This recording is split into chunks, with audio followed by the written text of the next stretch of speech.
we continue to meet as we have, just based on individual members' calendars, or we set a day where most of those committees meet kind of sequentially, which would of course still be publicly noticed because, you know, we would have more than 2 board members in a room. Basically, we'd set forward these kind of scenarios of the board in August when they vote to approve the final structure. They could vote on that as well. Would that work, or do you want to talk further about that? I just want to make sure we're not confused.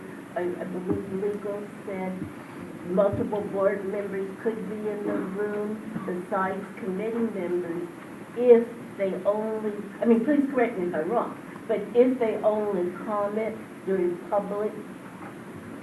Yeah, that's correct. Okay. I'm wondering if this is a task for the executive committee to see if there's a schedule.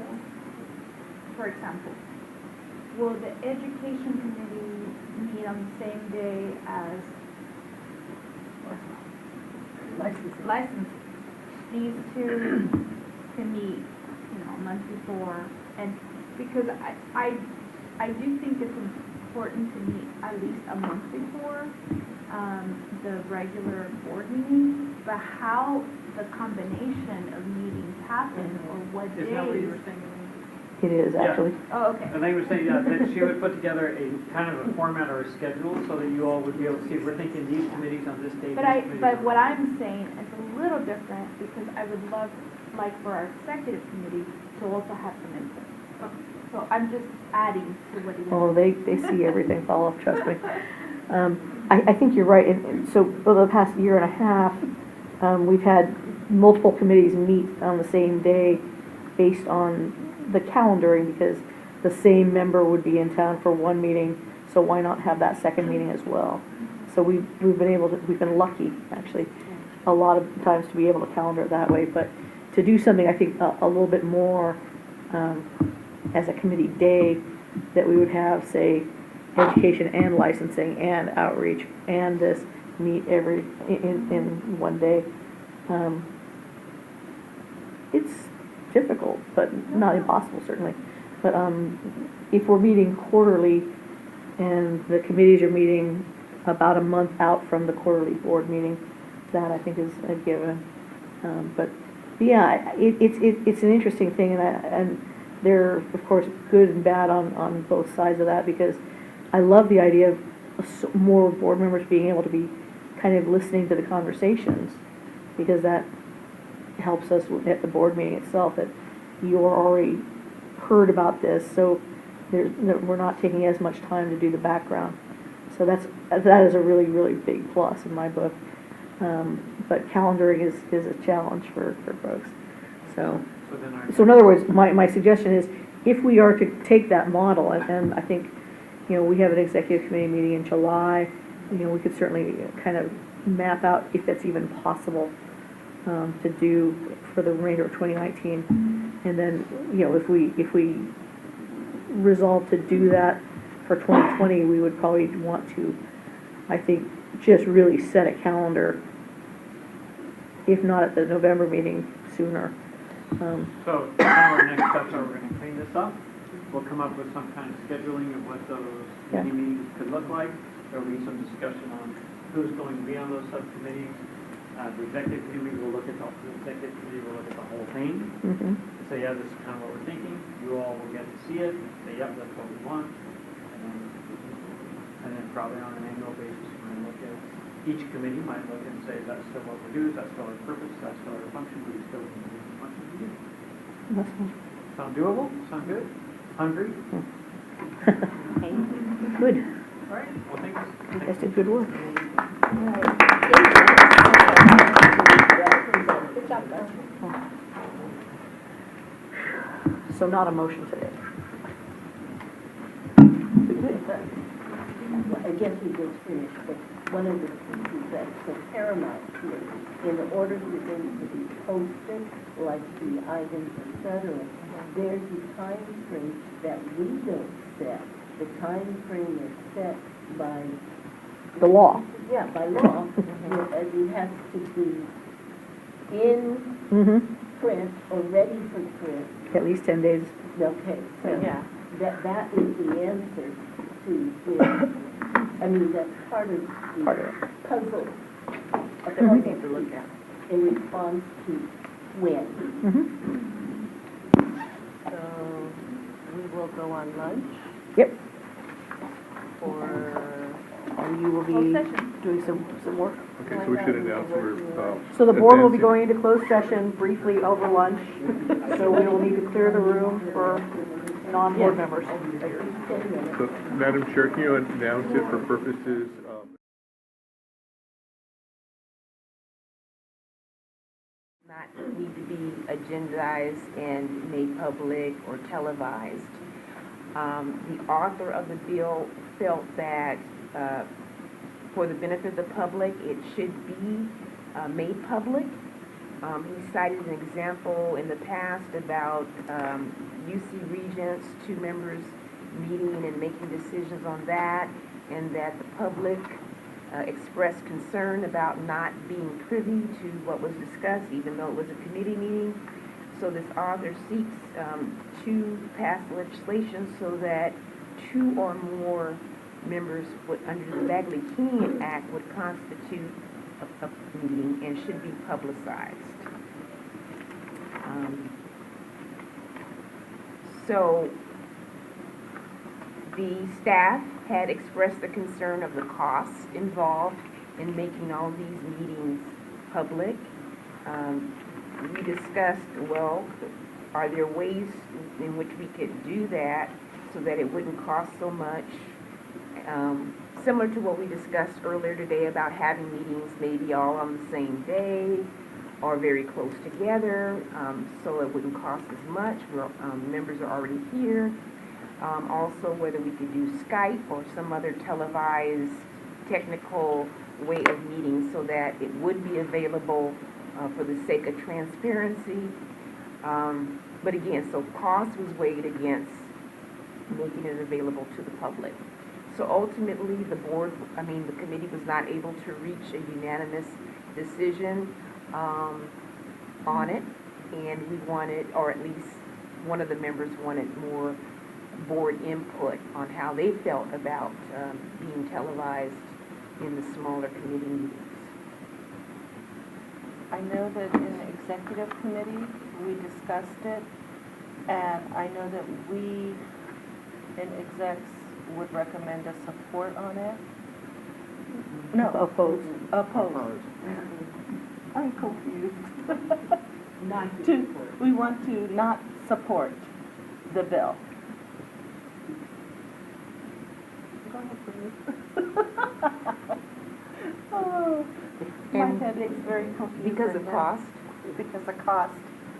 And it may hinder any of the board's ability to do business with some sensitive issues that are discussed sometimes during the 2-person committees. May I? so there was, okay, so they did give an example of when, say, like, committee members meet with the legislators. That could pose a problem because that wouldn't or couldn't be televised. And there are some issues where closed session, but those are closed sessions. And so if it is sensitive, the closed session procedure is available so that that section, that part of the meeting would not necessarily be televised. Okay, I'm going to say something. Elaine? Yeah, thank you. It's more actually than just the financial, although the financial is, I think, the overriding concern that I would place. But it does, and I think Tammy was making the point of, we have some 2-member committees that meet on some very delicate topics. For example, if the enforcement committee were meeting to discuss a certain case, or if the legislative committee was meeting to discuss a strategy that we wouldn't necessarily want to go out of our way to make public. Obviously, anybody who wants to attend the meeting may. It does hinder, I think, our ability to have a really good substantive conversation in some cases. probably not very many. But logistically, this is seriously challenging because it wouldn't just be us looking for meeting facilities, it would be all 40 boards and bureaus at the same time, and quite honestly, just last month when we got the emergency notice that the people who, the location we were supposed to have the directors forum in, all of a sudden with like a week's notice said, oh, you can't meet here. Jenny spent pretty much an entire week looking for a place to hold that meeting. And so you multiply that by a couple dozen people competing for very, very finite meeting spaces. We could absolutely meet via phone and Skype, but the board members would have to meet in a place that they didn't mind opening to the public as well. That may or may not be a factor for all of you, but I think for some members, because you would still either open your own office or home or find another place, and of course we can help you find a place to do so. But it is just a really troublesome bill, logistically, financially. I think as we go forward, even though I think the board did some really good work this morning to, I think, sharpen our meetings focuses as a whole, quite honestly, I think there's a lot of benefit in meeting in the public for a lot of the things we're going to do, but there are just certain areas that really do need to be somewhat quieter. I have, and I think in a nutshell, the Bagley-Keene Act was designed to make sure that things weren't happening behind closed doors. The example that the author cites is a particularly egregious one, that basically the governor and the university president went behind closed doors and made a deal. And they didn't go back. They didn't announce this meeting. They didn't report this meeting's findings, and it was not ratified by any other board. So I think in our case, I think the critical thing here is that our committees aren't taking executive action. Our committees meet, discuss, and make recommendations. There are notes produced that are publicly available, and the full board ratifies all those recommendations one way or the other in an open meeting. So I think that certainly for BBNPT, and I would probably hazard guess, but DCA as a whole, we're not doing anything really clandestine. And so this bill basically creates a large logistical and financial challenge for something that's not really a problem, at least not that we know of. So at this point, I have to say that I'm a good government advocate. I'm a transparency advocate, but the logistics and finance here, it would cost us probably in excess of $100,000 every year to implement this in its full basis. At this point, I think strategically speaking, since this author has had it vetoed twice, my assumption is that it will be approved by the legislature. Governor Brown vetoed it twice, but we don't have an indication whether Governor Newsom is of that same mind, but I do know that the department and the agency do plan to recommend a veto. And the degree to which other boards and bureaus have expressed an opinion, I think, strengthens their ability to recommend that veto. Any other discussion? Is the California Board of Accountancy seems to be the only opposition that's on record So far. Why are there not more of the boards under DCA that have written individual? They're working on it. I know that a number of boards have it on their agenda, right, in the past few weeks. So we haven't, and because that the bill has not been heard in the recent, I would assume that their next committee analysis will show an updated support and opposition list. But we don't have access to that at this point. But like I said, my assumption is all the boards are at least discussing it, and I know several of them did have it on their agenda. So, and this was the department held a legislative roundtable last week, and I know it was discussed, and there's usually at least a couple dozen of the boards and bureaus represented, and all of them are like, we can't have this. This would really negatively impact our operations, our ability to do business. shouldn't we send a letter also then? Well, that's, We once, have to vote first. if the board votes to oppose it, then what would happen is we would send a letter to the author, and most effectively, we would send a letter to the governor's office. And so, Okay, right, I'm just jumping ahead. right now, there are 2 committees that are currently being agendized and publicized to become one. That's the Education Committee and Strategic Outreach Committee. Right, but if we follow Yep, this. yep. John, do you Not- have any? No, I mean, carried to its extreme, it would effectively prevent communications, even telephonic, between 2 or more board members. I wasn't even thinking there. Yeah, that's a very good point. I would have to say that the open meeting laws generally, and in California in particular, are intended to preserve a seat at the table for members of the public to see what the government they created is doing. And of course, as Elaine mentioned, there are safeguards here because with our current committee structure, the full board considers all substantive matters. And so there aren't decisions made outside of public session because the recommendations of the committee come to the board for full board consideration. And so, if you look historically,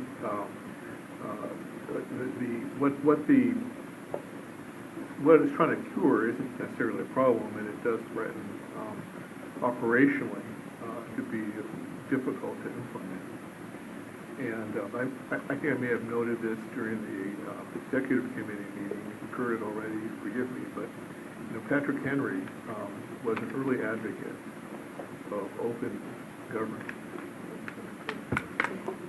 And he has a famous quote, and I'll read it here because I didn't memorize it. The liberties of the people never were, nor ever will be secure when the transactions of their rulers may be concealed from them. And see, things aren't being concealed here because our public board meetings where the actual items considered by the committees are addressed. Also, I'd note, as a matter of historical fact, that the Constitution was written in closed session.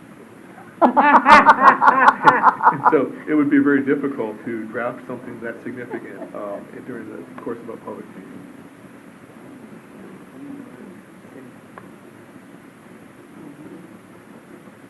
My family wasn't even here. Neither was my tribe. Yep. Do we have? So you need a motion at this point. I move that we oppose the measure. I second. Thank you. Well, just as a point of interest, I believe this came out of committee, so no second would be required. No, it didn't. No, You didn't have a we recommendation. had no recommendation. Oh, we didn't recommend? No. I thought we recommended to oppose. That's what I heard. Well, I know what side I was on. I know what side you were on. I know what side I was on. I just want to say, I'm glad that you both know what side you were on. And that shows healthy discussion. So the motion and the second, the motion made by Alita is to move to oppose the measure, and it was seconded by Carol. Those in favor, Carol? Yes. John? Yes. Paula? Yes. Bernice? Yes? I'm a yes. I'm not spelling yes, I wrote my name. Ken is out of the room, so Alita? Yes. Cheryl? Oh.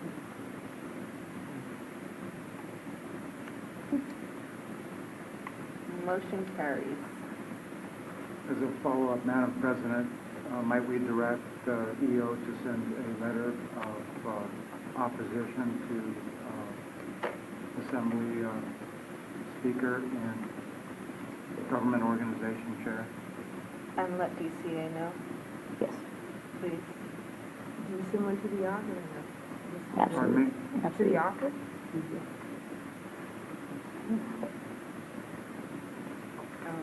And to the Um, governor at a future date, should it make it that far. Thank you.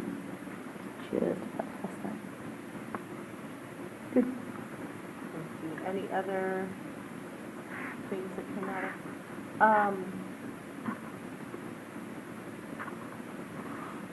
I think that for a future Ledge-Reg committee, if I may, am I out of line, Ken? To ask them to follow up on our fee schedule bill? And, That's entirely within your discretion. okay. So I'd like the Ledge-Reg committee to follow up on that, please. Yes, of And course. possibly assist in seeking an author. Yes. Assistance seeking an officer. Please. Any other comments or suggestions for them? Seeing none, we'll move on. Oh, brother. The big one.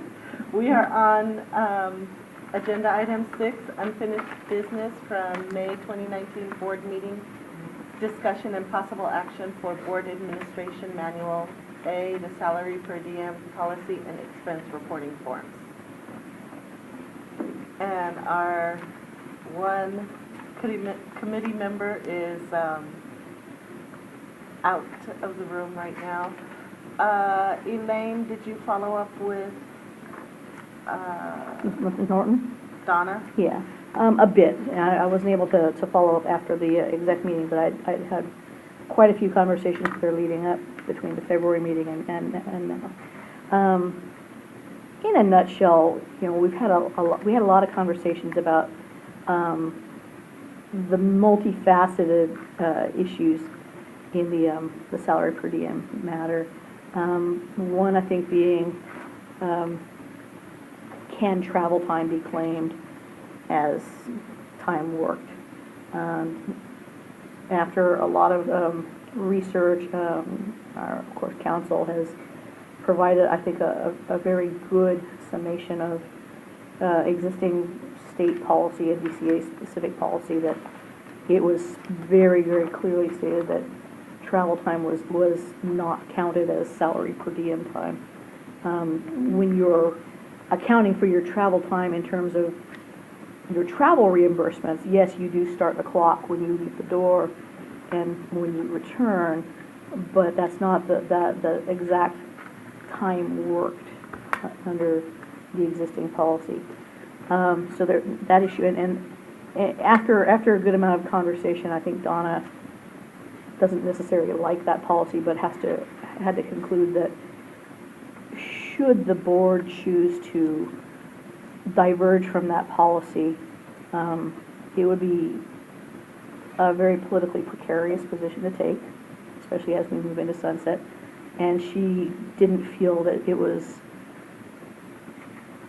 timely enough and critical enough to pursue right now in terms of changing that policy. One of the other bigger issues for her was, of course, the clocking of said time. I think you'll recall that the discussion started with a suggestion of, you know, in 15-minute increments, and I think after a good amount of conversation, we've all concluded that's not necessarily a good, not the most sensible way of pursuing. I think hourly increments is fine. I think half-hourly increments is fine. I think a board member can, I think that an hour increment probably would be a minimum basis of accounting. But if a board member wanted to say 3.5 hours, we would certainly do so. I think, and this will probably branch into the discussion of the reporting form itself, I think it's important that the board members understand that this form is not necessarily a change per se in the amount of in the information we would request from the board members. It's actually just organized differently, and it's a little bit clearer and a little bit more accountable. It's certainly, of course, still a draft. We can finalize it based on this discussion and carry it forward. But we want to be certain that this board is absolutely beyond reproach, accountable, and transparent. What we need to see, I think, is a departure from other older policies where I think the board members were told, oh, you should have X number of days in a board meeting month and X number of days in a non-board meeting month.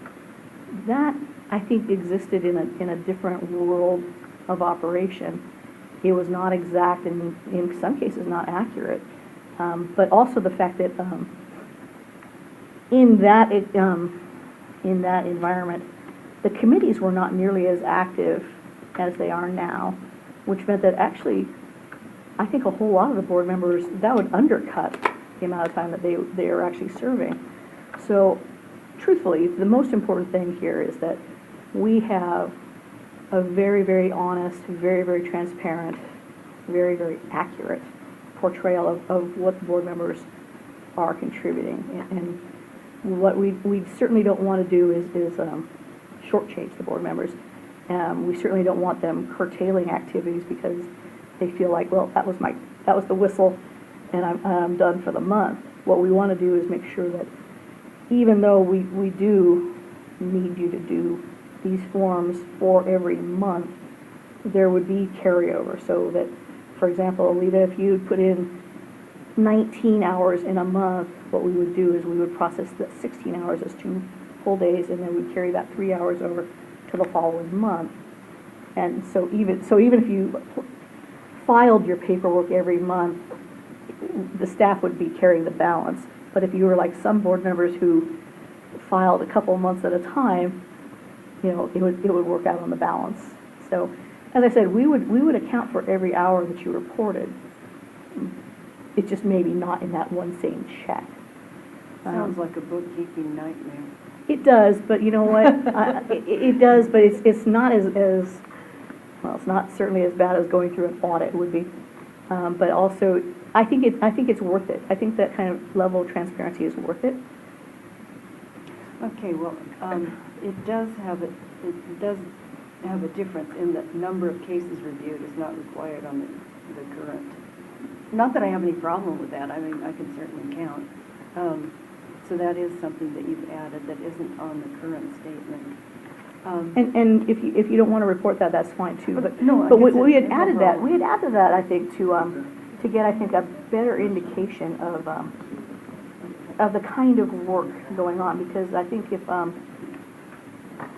a board member is going to say that, they had contributed like this many hours reviewing one shipment of ballots, and then the subsequent one was like half of that, we would know because we understood what we had sent and received.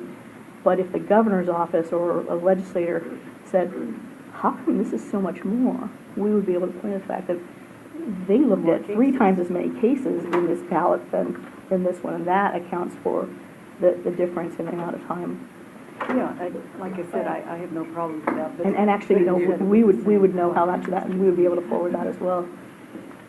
But, All right, you want to say something? but with that being said, some cases, the depth of each case and the Right. person. That is I mean, absolutely because true. And the there's one attachment. case that took me a whole long time, and I read it 4 times. I still couldn't figure it out. Mhm. I had to actually read it and write a timeline as I'm doing it in order to get that case. And that was one case, and it took Yeah. me almost 3.5 to 4 hours to do. I understand that. Okay. So it's kind of, It is I understand what you're saying, and yeah, that is a good point. So before we get to analyzing the form, I think that the issue too is are we talking about changing the whole policy? And remember about how we bill here. Mhm. And I just want to remind the board that it is the board's within their province to vote for this or not. There's a lot of precedent already in place. If there's not many cases involved here on the issue, there's precedence for how we have done it and how everyone else has done it. And so you have to ask yourself, are you ready to change that precedent? But I'm going to tell you that last time you were here, I did go to Sacramento Law Library, and I did do some research, and I did find some information to maybe help you with your decision. But before I want to get into that, I want to also address, you know, that there may be variations in how various board members, you know, submit their billing, but there could be reasons that have nothing to do with other members on this board. For instance, some members here may be state employees, and if you're a state employee, there are laws in place that says that, well, you may not be able to bill BVNPT because you're a salary employee by the state. So it's not necessarily a gratuity that they're giving to the board. They're not, you know, they're required to do that by law, okay? There are other people that may be paid by a governmental entity, and they have to account for their hours. So in those cases, they may be required to keep up with billing by the hour, but that doesn't necessarily apply to other board members who are not in a similar situation. Okay, so I wanted to say that first. So basically, when I went to the law library, I did a lot of things. What is per diem? Per diem means by the day. It doesn't mean by the hour. And there are laws in place that says that if you as an employer try to pay someone per diem, but then that amount is less than the legal hourly rate and doesn't include overtime, you are in violation of the law. Okay? Secondly, I found an attorney general opinion on the subject, and I have to use my reading, my magnifier here because it's writing's very small, and I have copies for people if they want to take a look at it. 60 opinion, California Attorney General 16 in 1977. The executive director of the Fair Political Practice Commission submitted these questions to the Office of the Attorney General. And is a member of a commission entitled to receive full $100 daily compensation?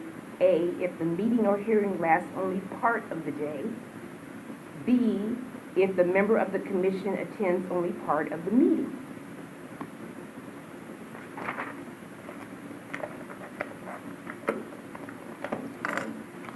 And so their response was, a member is entitled to receive $100 for each day on which he or she attends a commission meeting or hearing, although the meeting or hearing may last only part of the day, or the member may attend only part of the meeting.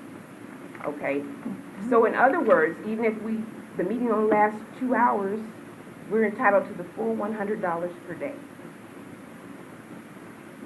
All right, so then the next issue is talking about time spent traveling in connection with compensable official duties. Can a commission or board decline to pay compensation for time spent traveling in connection with the official duties? The conclusion is a member is entitled to compensation for time spent in necessary travel in connection with compensable official duties, and the commission is without authority to deny payment. Okay, so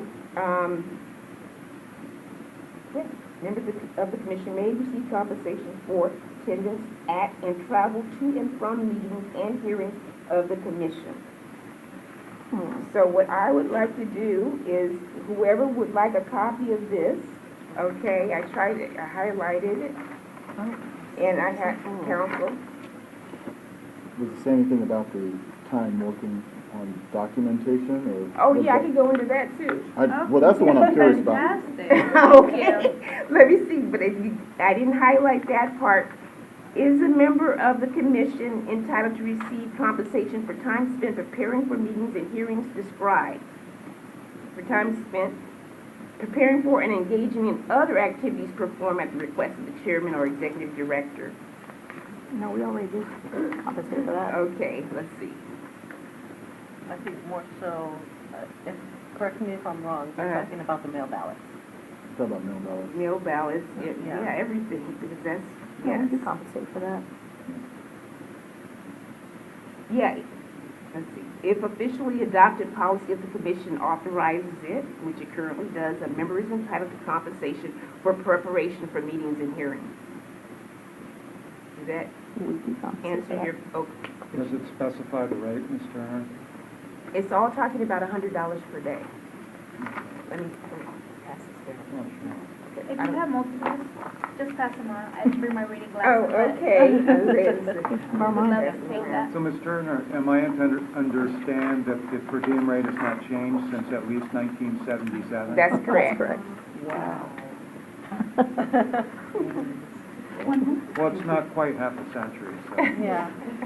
So then, It's way below minimum wage. Are you suggesting it should be $200?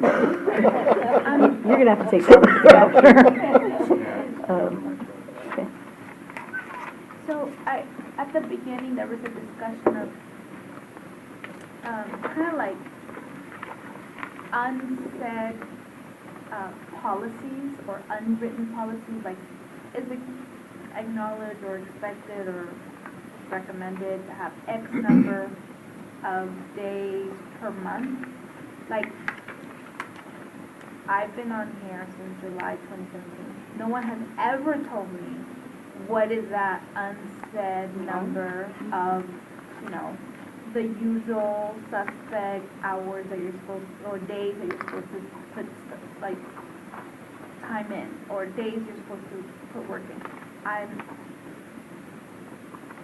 think it's important to put things, like, clear on the table, like, what are we talking about? Are we talking about 2 days? Are we talking about 3 days? Like, it would be nice to know, like, okay, in general, most people submit X number of days, that's what's expected, versus 0 days, when you're sick or whatever, which is my case. I haven't been submitting stuff because I haven't been feeling well. Paula, I can only tell you from what I was told when I came on the board. So each mail packet was 1 day, irregardless of if it took 3 days to finish the mail packet, it was 1 day for one packet. So then the next packet that came, it was the same. And at that point, we were getting, what was it, like 30 different cases in one mail ballot each time, because we were so backlogged. So then there were times where we got like 15 mail ballots versus 30. That was still 1 day. And then each day for board meetings was 1 day, whether we stayed from 8 to 3, 8 to 2, 8 to 10. It was 1 day. So in general, it was 1 day each, whatever you worked on that. And that's how I was explained. But And then you get 1 day, until policy, 1 day to prepare for every day of meeting? Like when you have, like today, like for example, today's meeting, should we have given a day to prepare for today's meeting? Or it was just expected for us to show up without preparing? Oh, there's something in the regs that I did pick up on, and it said that there are 2 days, in advance of each board meeting, there are 2 days allotted to board preparation time. I read it someplace. I don't think it specified days. I didn't remember think seeing a it number, but I just did see, I do remember specified that there is the an allowance. allotment for Allowance. board meeting preparation. I don't think it ever, and like I said, when I came on board, I didn't even know anything about that. All I knew was 1 day was 1 day. I come to a board meeting, that was my day. That's all I got told, so that's all I knew. So the preparation for the board meeting, it was all my own. So it's good we're talking about this and getting an understanding. So, I don't, Another thing I'm concerned is that we're now, or at least I was just turned into a W-2 state employee, my tax preparer told me it's not good for me. So, anyways, by employment laws, you cannot carry over hours to the next month. It's illegal to carry hours forward because you need to be paid in the month that you work in the payroll. And so that's another problem that I see. I'm a W-2 now, and so, you know, not that I'm gonna go sue, but I think it's something that we need to consider, that maybe a future board member comes on board and they really are financially in need of ensuring that their hours are compensated on the month that they worked, and they may really need that money. And if we are carrying over hours and days, I mean, we're really saying like only affluent people should be on these boards. And we're taking no consideration of people who may be strapped for cash. Well, if I may address that, the policy concern is a valid one, but wage and hour law does not apply to per diem. It's a separate body of law. Per diem is not a wage, it's not salary, and so it's not subject to the rule you're talking about of in the public sector monthly payment. The authority for that comes from a different body of law that doesn't apply here. So we are making an hour, I mean, it's like we are saying like, we are gonna tie your per diem to an hourly wage, right? Yeah. We're saying Hourly you wage. get $100 for 8 hours. I mean, I'm just making these assumptions. You get $100 for 8 hours, but you are now linking it. You are unlinking to per diem and linking it to hourly wages. So what you're doing is you're defining what a day is for purposes of per diem. It doesn't create an employment relationship. Board members are not employees. Even though we get a W-2 form, and you guys are, not you guys, but you know, the state is taking money out and putting that on Social Security or whatever it is. You shouldn't be for this payment.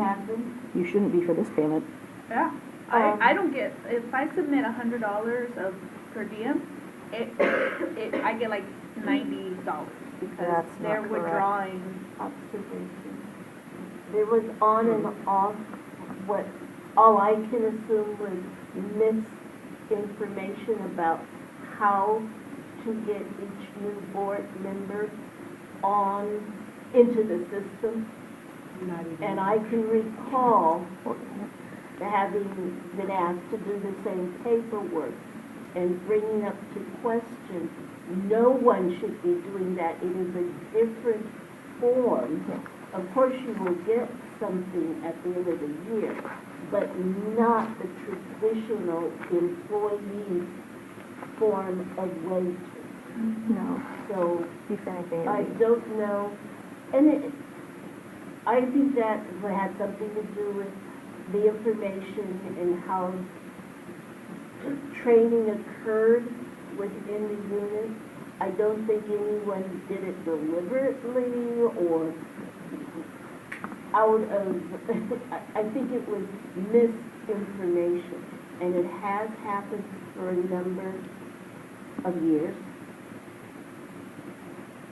And I won't go into details what happened when that happened to me. But it is challenging. And that also means, on the record, they're also putting through the retirement, that's not CalPERS or CalPERS, is the say-so. No one should be in there. Oh, I'm in that. Well, not I as get not as a your result of this. board, Oh, Yeah. Not as It a shouldn't result be, of your work with it your shouldn't be board. impacting this at all. That's been getting these statements and I didn't know where it was. And so, Huh. I would recommend for executives to please That's right. review that, and if at all possible, correct. We learned that it's hard to undo something that's over a year or more, but there are some who are just newly in the system and it still doesn't depict That's not right. if what you just shared occurred. Yeah, I know, I mean, I have no clue, I'm like, oh, here, I received these tax forms, and I gave them, like, you're now a state employee, and I was like, I don't know. He's all, this is what this means, that you are now employed, and they're withdrawing for your pension, for your social security, so I no longer get $100. I get less. That we can look into. And, but the Right point, after a year, because how do you go back, because it's already been spent, Yeah. too. and my point is, we can't, I guess we could, but my point that I'm trying to make is, when we're looking at these policies, it's very clear that if you are a state employee, such as, having your state, right? No, Bernice, in that case. Bernice's state, versus someone who is not a state, then there should be a policy for the state. Because, There's state statutes Yes. that talks about and employment. if It's there. someone is not a state, then the policies that are applied for states may or may not be relevant to a non-state, right? Because for me, I'm like, I wouldn't be coming to Sacramento unless I was on business for this. So why wouldn't I get reimbursed for travel? And I, like, I'm not coming here to go to the Capitol for, I mean, I don't know. I just feel like, okay, travel should be reimbursed. Per diem is per diem, not hourly. And that if there are individuals in our commission or board that need to obey certain policies because they're connected to other bodies, then those policies need to be reviewed, but they shouldn't apply to everybody if it doesn't apply to everybody. And I frankly don't know what are the policies of state statute. I don't. It doesn't apply to me. But if we can't make, a square go into a circle just because we want it to go into a circle. And if we're employed, then we're employed. If we're not, then we're not. But we need to really identify where we stand. And I think it's a discussion that needs to be clarified, not just pushed. Here, this is what you want me to do. Madam President, we absolutely hear you. May I suggest, again, strongly, that we might review the intake of new board members as they go into the system. I really believe part of this is there's been such transition in who's to do the paperwork and where the paperwork is and who's the final, that there probably, I don't know for sure, but you can help us determine if there's confusion. If someone is out, we have people out long-term, we can't hold them responsible for doing something while they are fairly not in the position or they're out. But as people try to place people in, it falls back to, well, what was the old practice? One doesn't know who to ask or who to call, possibly. But we'll let you do a little investigating for us and then recommend to our colleagues here what might need to be done if anything can be corrected at this time. Let me take that in mixed order. First off, travel is reimbursed. The travel expenses is reimbursed. The time is not for a I'll defer to council. Yeah, why not? According to the Attorney General. According to the Attorney Okay, General. which, returning to the Attorney General in the 70s, the code section 103, Ken, I'm not sure when the active date was that. That's what I was wondering, whether There's this no other law supersedes on it. it. Hang on. So, I don't know which supersedes which. let me go back before I miss something from the prior discussion. All right. Okay, on the issue of the per diem being treated as wages, did someone at the board have you fill out a W-4? Is that what happened? You fill out like a employee There's no, form? I don't remember doing that. you shouldn't have. You should have. There's a payee data record form that's required for any form of payment from the state, but you shouldn't have done a W-4 to be treated like an employee. So, the fact that it may have been done doesn't turn you into an employee, though. And so wage and hour law just doesn't apply. It's per diem. It's not a wage. And it's a form of compensation, but it's not remuneration or services rendered in the sense of a wage or a salary. It's an honorarium on it, yeah. And then with respect to the reasons why the time spent traveling to and from meetings was not compensable under the per diem law. I set forth that rationale in memorandum, which was distributed to the board members in connection with the report at a prior meeting of the ad hoc committee that was looking at the compensation issue. In essence, we looked at the existence of controlling precedent in terms of case law that exists that interprets this particular section, section 103, or similar sections. There's no controlling precedent. And then we look to longstanding department policy, which is found to be consistent with both the statute and the underlying purpose of the statute, which is to protect the public fisc. Based on that, we concluded that per diem does not apply to days or time spent traveling to and from meetings. But we recognized in that guidance that the board does have the ability to depart from that policy if it wishes. So that's within the jurisdiction of the board, because in the absence of any controlling precedent, that is, a court decision to the contrary, in the case of involving section 103 or a substantially similar statute, then the board can depart from that legally. And it becomes a policy issue. The test would be whether it's applying a policy that is consistent with the requirements of law.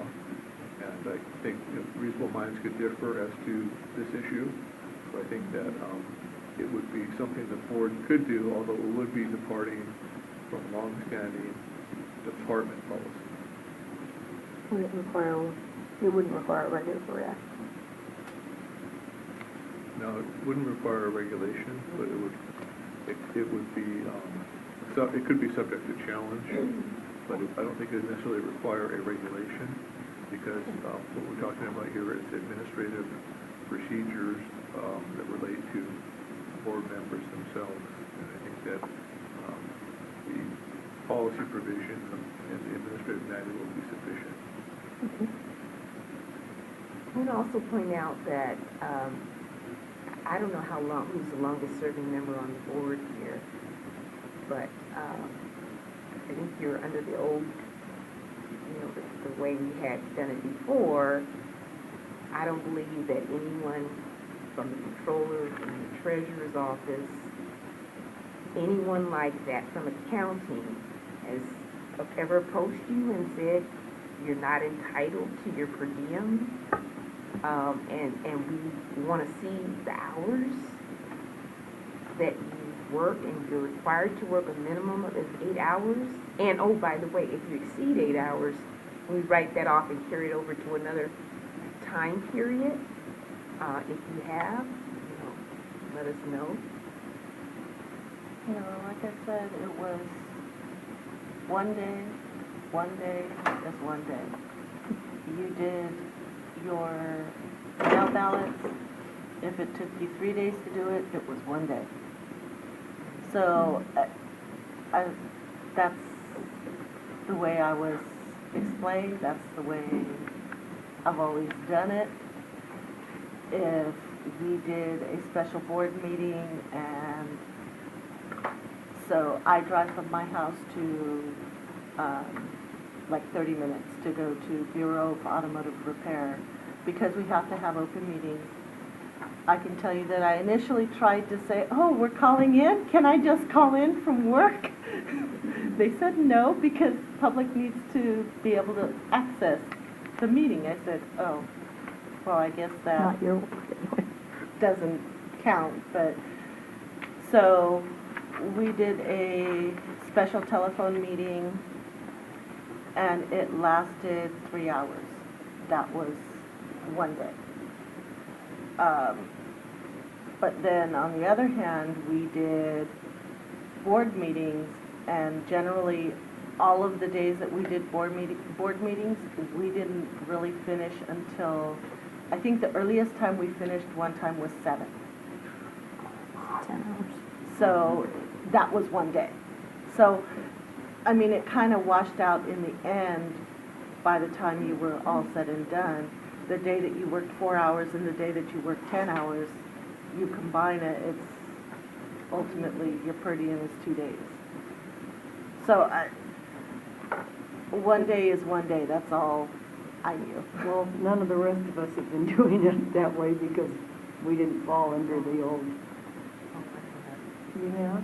Yeah, because one day is one day here. Well, You know, you just, That's, I don't know who told you to do it. I was, we got, yeah. Well, but that was supposed to be voted on. I mean, oh, well, I've been keeping track of hours. well. Well, you did- darn. You did that without a board vote. because I know when I came on, Teresa Bella Jones was the EO. And that's how she explained it to us in the most simplest terms. I think when Bernice came on, it was, I believe, Kanika, right? Or, no, it was John Brooks. And I know that the only time that I found out that preparations for a board meeting was included was when Cheryl was acting EO. And she goes, we were revising and reviewing the board manual, and this is all it says for the per diem. I said, oh. She goes, did you know you're supposed to get any day that you work on board business in preparation for the board meeting is compensatable? No, I was told one day is one day for a board meeting. If you're at the board meeting for 2 days, whatever time you took in preparation for the board meeting was your own volunteer time. So, I don't know which way is which way. All I know is I do mail ballot packet, that's one day. I do board meeting, that's one day. That's all I know. And that's what, Well, I'm gonna stop counting hours. what I have been told. You've been here the longest, so And if I'm- I work on, John- if I work on something, it's one day. Now, someone can look and say if all I'm recording is a phone call and I'm trying to bill one day, I mean, maybe you might have some issue with that, okay? I'm not gonna argue with that, but otherwise, if you're doing work in preparation or you're in a board meeting, you get a day for each day that you work. John, Go ahead. do you have, because I know you, when you came on after me, I don't remember who had done your board. we were in transition From of the Brooks executive to- officers. Yeah. We were right in the middle. So I don't know how they explain to you guys. Well, just- I I just got want to it. know how to correctly complete the form. John Yeah, works and I for was local like, government though, We had it also. completed, and the person who was going to work with it wasn't there, then the next person. Anyway, Okay. Question, Carol, you and Ken went to BMOT most recently. Was this covered at all for you, the whole, the paperwork, the reimbursement? Zero. Yeah. that's not part of Nada. And it wasn't part of my orientation when I first came on. You were in transition. Yeah, I came in, We had always assumed that VMOT covered with those kind of things. We will address that too. They do overall DCA,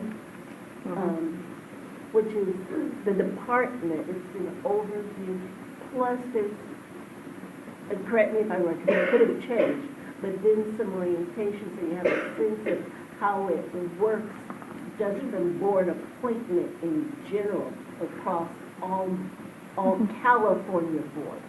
And then they did a whole focusing on how a bill moves through the government.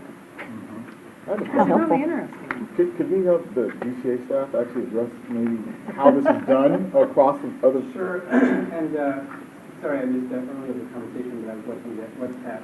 I think I do want to clarify that, one of the reasons reimbursement per diem is not covered at CMOT is because every board set their reimbursement policy or their per diem policy independently.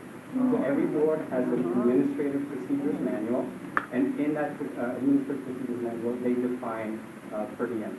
The definition of per diem can vary from board to board, which is a discussion that we're having currently. But every board, unfortunately, statute, and Ken can correct me if I'm wrong, but statute is not very clear about how per diem is actually defined, which is why boards have to kind of add their own clarity to it. Do you see any consistency with most of the healthcare, because you do cover most of the healthcare ones, right? So is there a consistency that you've seen? No, as in different boards use different models, Mm. but boards are in agreement about what the definition should be. There's two potential definitions that we usually use. One definition of per diem is an accruing of 8 hours. So you log in your hours and whether you're studying board materials or you're filming your votes, you kind of count the hours. And the moment that you hit 8, that counts per diem per day, so it's 8 hours of work, so that counts as 1 day to get 1 hour. There is kind of a more controversial definition, which is an activity that you do during the day that is related to board activity. To say if you spend the day studying board materials, you could count that as per diem. So the definition can change. It has come across at other boards. I can say that some boards, just financial accountability and transparency, do prefer towards the 8-hour definition. Which boards are those? I'll have to go back to the list, given that we have 29 entities. So I can double Just check give me the one or list. two. I'll take one or How does two. the nursing one? I'm not sure. I can double check. Yeah, I mean, they're the ones that are closest to us, Sure. unless there's another one. I mean, accountancy is one of the boards that is, that fits the spotlight and follows the rules, and so to see where they're at. I'm happy to A good provide, example yeah, or model yeah, to I'm happy to follow. provide additional examples from other boards, but I think regardless of what other boards do, I think this board should agree in terms of the basics of what we think is appropriate reimbursement for the work that we do. And, I do assist in the governor's office with appointments and et cetera. And it's always been framed as volunteer positions, so I think no one who takes an appointment on the board knows that they're going to take a paycheck or a fortune out of being on the board. So it's really up to the board to decide what are the metrics that you want to use, like mechanisms to benefit. Thank you. So was very clear that it's up to us to determine what the definition and how we want to set this type of policy to clarify. So where do we stand? What is the, let's see it, so we want to go to at least two definitions. Madam President, I would ask Ms. Turner, since she did research here, if she might have any recommendations as to how to proceed. Well, I would recommend that we don't make any changes except maybe we want to clarify the issue about the two. I think there was some discussion about we get 2 days each month, or all the ballots we do, even if we work 5 days or something like that. So I don't know if we want to work on that, or if maybe that doesn't apply to everybody, but I would say that based on the research that I have provided, it clearly says that we're entitled to receive our per diem for preparation for the meeting. We're entitled to receive a per diem, related to travel. And that we are entitled to the entire per diem, even if the meeting only lasts a couple of hours.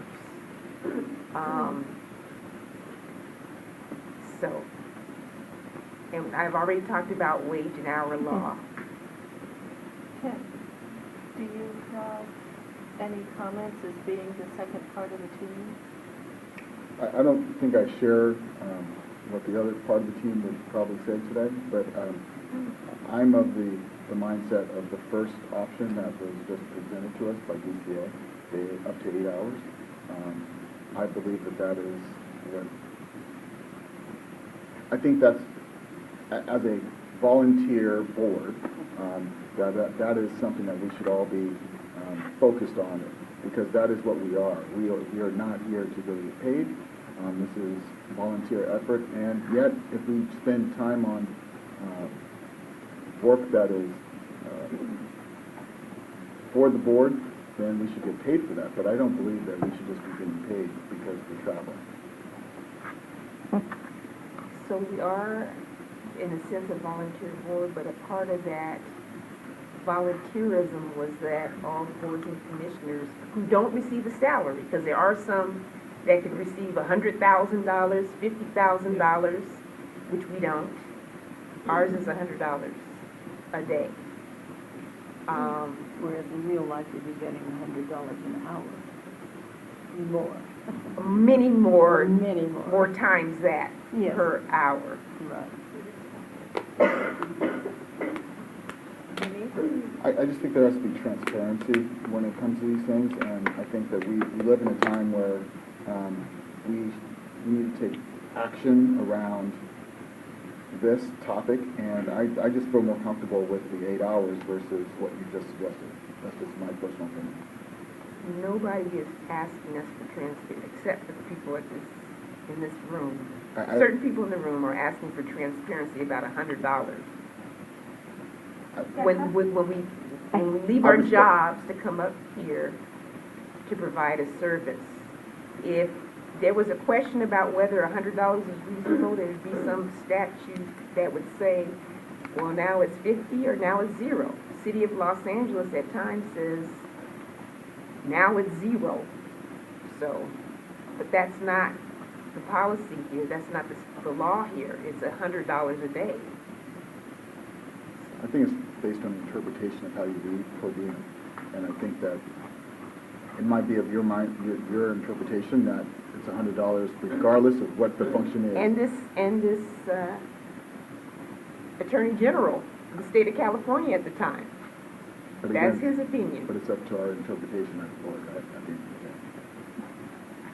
I We don't- vote on that as an interpretation, and we can set the policy. Yeah, you Right? can decide to come here for 0 if you want to. The board can, I guess. I don't know.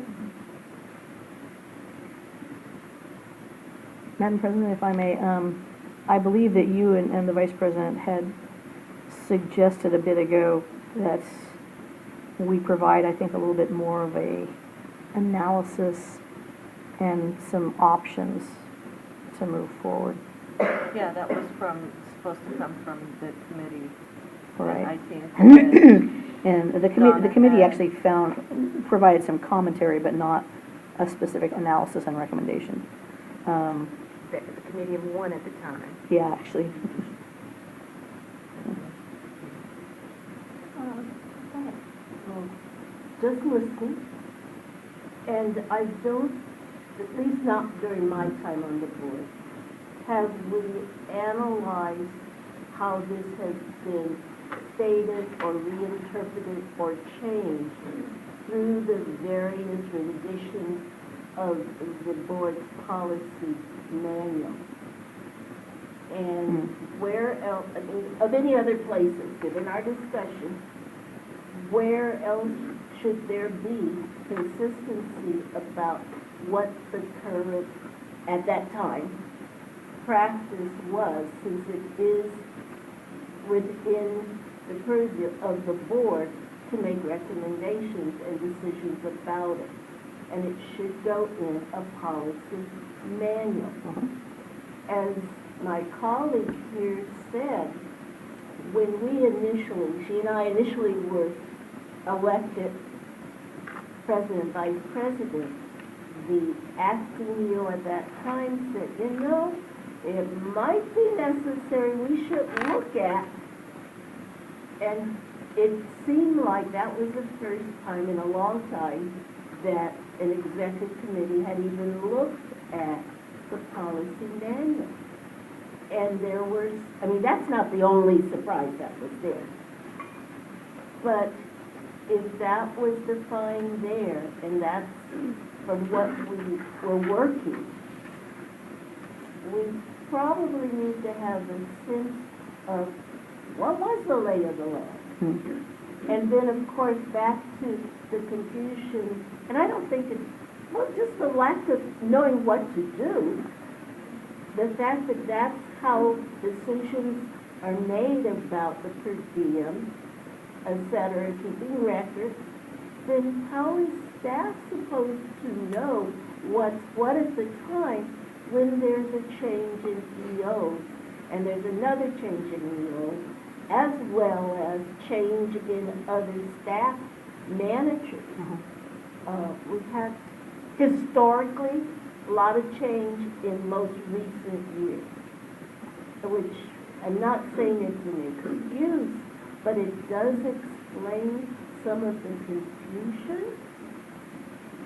Additionally, and thank you for sharing what you thought was in the other onboarding, we need to know, and it's really important, EPA, that all EOs, and I'm not blaming, I'm just saying, please think about asking, do the EOs know what occurs in that onboard training?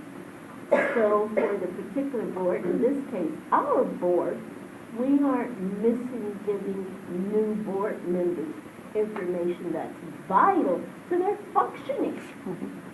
I think when anyone's concerned about how do I record or get reimbursed, they're distracted from doing the work that we as public servants, and this is public service, have agreed to do.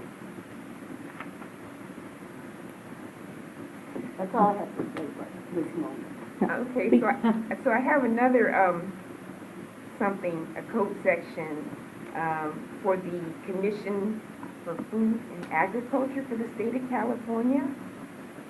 And it defines, it says, the per diem and reimbursement for travel expenses shall be paid to those members for each day spent in actual attendance at or in traveling to and from meetings of the commission or committees of the commission or on special assignment for the commission as approved by the commission. So again, here's, I could share this with everybody too. You know, it's, I guess they're not all highlighted. What, you didn't highlight it? I thought I did, but second to the bottom of the line.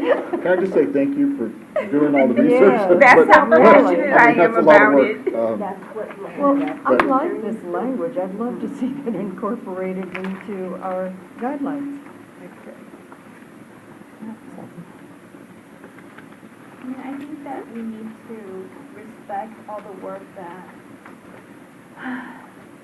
Turner, attorney Turner, Cheryl did, and we need to really take into consideration what's already historically written, and utilize that to create solid policies so that the current board members and future board members can all be on the same page, be informed, and they can follow. Actually, if I can ask you.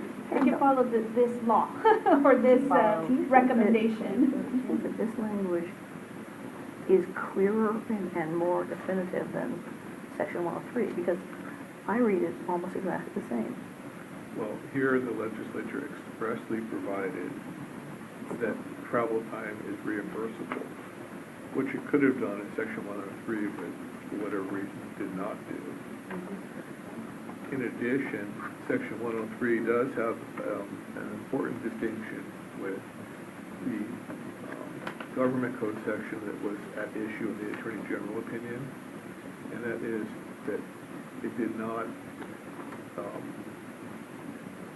link the idea of per diem and travel together the way it did. And if you remember in the analysis that was presented in the legal guidance, some weight was given to the fact that section 103 distinguishes between the two explicitly, and it was thought that that provided indication that legislature intended to treat per diem and travel distinctly and separately, which is consistent with the historical cases.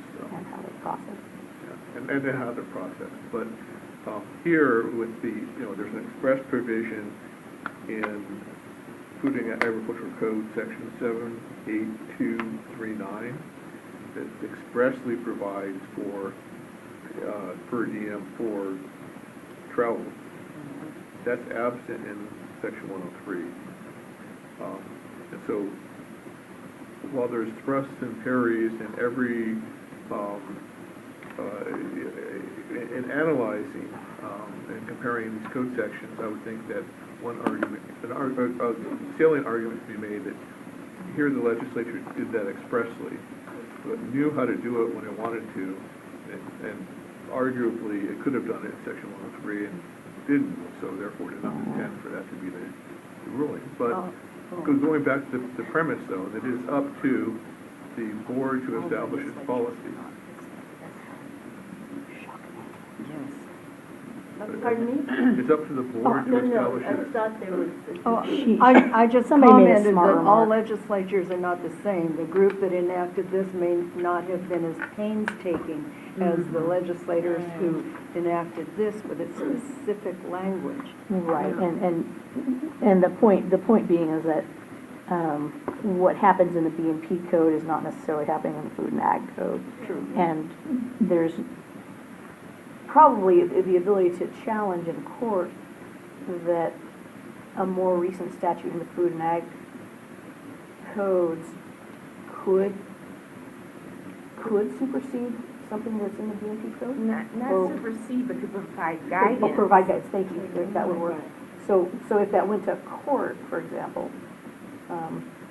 Since there's no other law on point regarding 103, Right. interpreting 103, and we have the question, this type of law will provide guidance as to how, it can be interpreted. And no But- specific language prohibited. but assuming though that section 103 allows a board to set policy that is at least, consistent with state law on regs, It leaves room for it. it does leave room for it, then, But It would be it- consistent with ul- this. Ultimately, it's up to the board yeah. to decide what the policy is, because the statute doesn't lay it out. There's no controlling legal precedent that governs the interpretation of the provision. Or there's no controlling legal precedent that governs the interpretation of similar statutes. there's a similar statute that's discussed in the Attorney General opinion, but there are some differences in language between the statutes that may be relevant in construing the two. One of the principles of statutory construction that a court would apply is that when there are differences in the language of two statutes that treat the same subject matter, that the differences are intentional. And so it could be argued either way. And once again, reasonable minds get different. And it's ultimately a policy determination that this board has the ability to decide based on the lack of any statutory or case law that restricts the interpretation of the particular provision at play here. May I ask a question? Wait. Oh, go ahead. Before you go there, can we take a quick 5-minute break? Sure. Thank you. Think you better make it soon. No, just around the corner.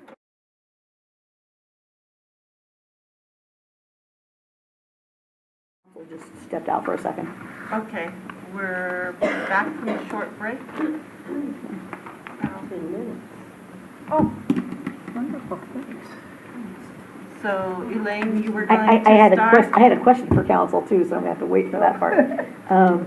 But, you know, from what Alina was saying during the break and what I think Paula was applying is, there are some absolutely definitely wrong things going on somewhere in the controller's office is my hunch, but we will absolutely look into that because that's absolutely incorrect. But I think back to the point that the president and vice president have been making is to move forward.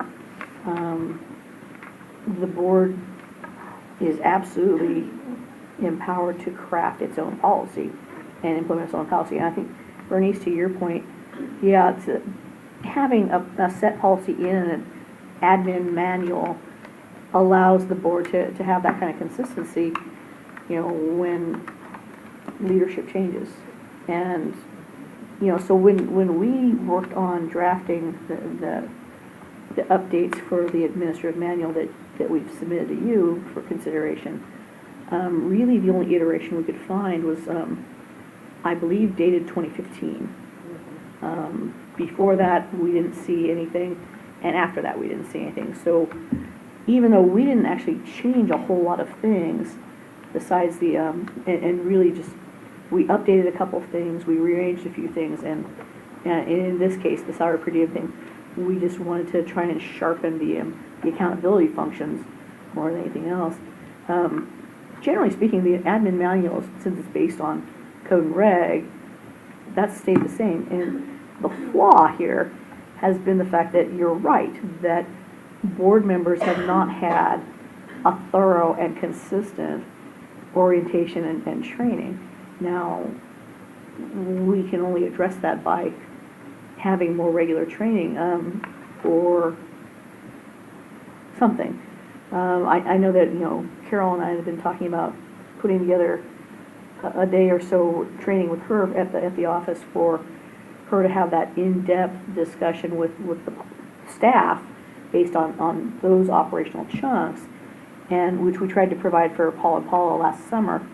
I have no idea. I saw the binders that were prepared for some of the other board members earlier, but I don't really know the degree to which those orientations were really, you know, pertinent, helpful. And I also have to point out that a vast amount of things have changed in the way BVNPT does business in the past 3 years. And as we you know, gear up for our next sunset review, things are going to change again, very likely next year. As we implement our new strategic plan, things are going to change again. So in one respect, you know, the manual is important, and we absolutely are committed to making sure that it is correct and somewhat timeless. But it, you know, it's considered good practice for a board to review it every year or every other year and make sure that it is still correct and still relevant to the structure. We hope to do that. in terms of its forms, I was never certain that the board needed to approve a specific form as long as it was based on the policy that the board approved.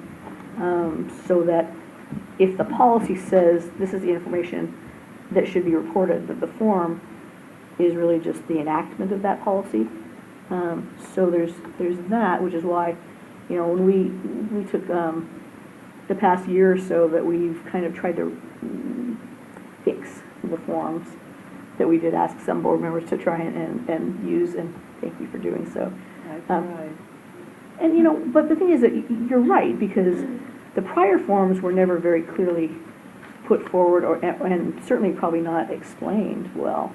What we hope to do eventually is to have a form that is so very, very clear for the board members to be able to fill out without, you know, having to resort to the manual.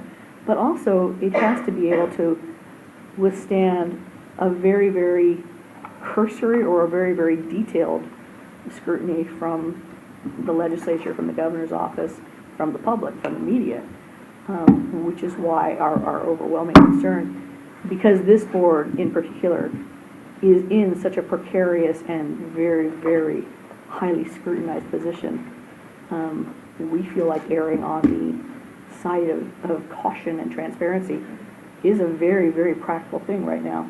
Now, my question, of course, was now that council's back in the room, my question actually, and this is perhaps a really bad question to ask, is would an executive order from the governor trump any kind of findings from the AG's office, state law, or board policy? And truthfully, if the governor, if there was an executive order, it would be as broadly or as finely defined as the governor's office wished. So in other words, it could apply specifically to a board, or it could apply to the entire spectrum of state service. Am I mistaken in that? Yes, the weight of an attorney general opinion is just that. You do weight to it, it's not binding precedent. So courts or agencies can consider what's in an attorney general opinion and give it due weight, but they're not bound by the attorney general opinion. They're advisory opinions which answer specific questions, and those questions come in from a variety of sources, including state agencies who ask for interpretations of their specific law. There isn't an attorney general opinion dealing with Section 103, although this attorney general opinion that was circulated today deals with a similar statute. In either instance, even if there was an attorney general opinion interpreting Section 103, it would not be binding on the board. An executive order, on the other hand, would be binding statewide where it applies. Okay. And, of course, an executive order cannot be inconsistent with general state law.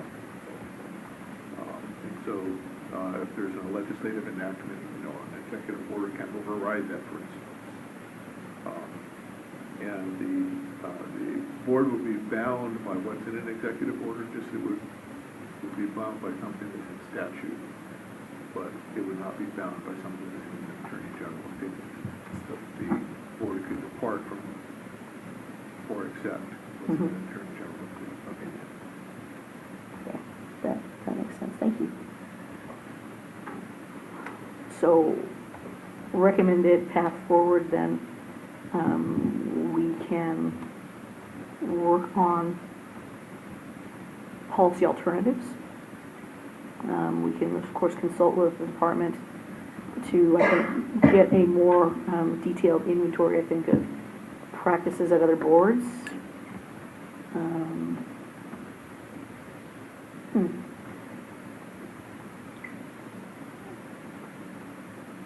Madam President, I strongly recommend that we pull the most recent administrative board manual, distribute the statement regarding this matter for everyone so that we all have a single point to start with. We do understand whatever the decision might be, might not make everyone happy. We understand that. But we do need some clarification, and as a board, we really must take some action to make sure that in the newly prepared administrative manual, there's clarity about what this means and how it is followed or enacted. We totally understand it's hard, it's really hard to talk about money, especially when it affects individuals. We really sincerely appreciate that. I really believe everyone who sits on this board is committed to be here, and that duly they're here in goodwill as public servants. I also believe what has been presented to us has been done in good faith, with goodwill. I personally am appreciative. Thank you very much to my colleague, Attorney Taylor. All this said, we really must come to rest with this issue, and we've got to do it sooner than later. We have so much business in this board to handle, and I'm not trying to belittle the importance of this. This is significant. It's very important. That said, the sooner we resolve it, the sooner we can fully turn our attention to other matters. But we really have to have the necessary information. We all need to be at the same place of what was in practice, what was in the manual, whether we practice that or not, so that we know what are we losing, and I use that loosely, and what are we gaining by making any recommended changes. So this manual that was submitted, this is not the manual. That's a draft. No, this is a draft. But this is not the manual you're referring to. That's correct. There's another manual that we know That many probably have not seen. And that's the one you're recommending that we take a look at before we make it a Because decision. at this time, according to the discussion we've had here, that's the only written Policy. And as I said, whether we followed it or not, it is the current standing written policy. And we make the assumption it was placed in that manual after due board discussion. And because the date of that manual, if I understand correctly, was 2015, it was before even I came to this board. May I make a One after that. No? There was some corrections. drafting changes, but there was never something that was officially adopted by the board, at least that I can find. Now, since you raised that, I do believe there was, and it was in a meeting in Southern California, and the board member who had lots of commentary on it was at UCSF, transferred to San Diego. Mr. Mott. Yes, and we voted on it.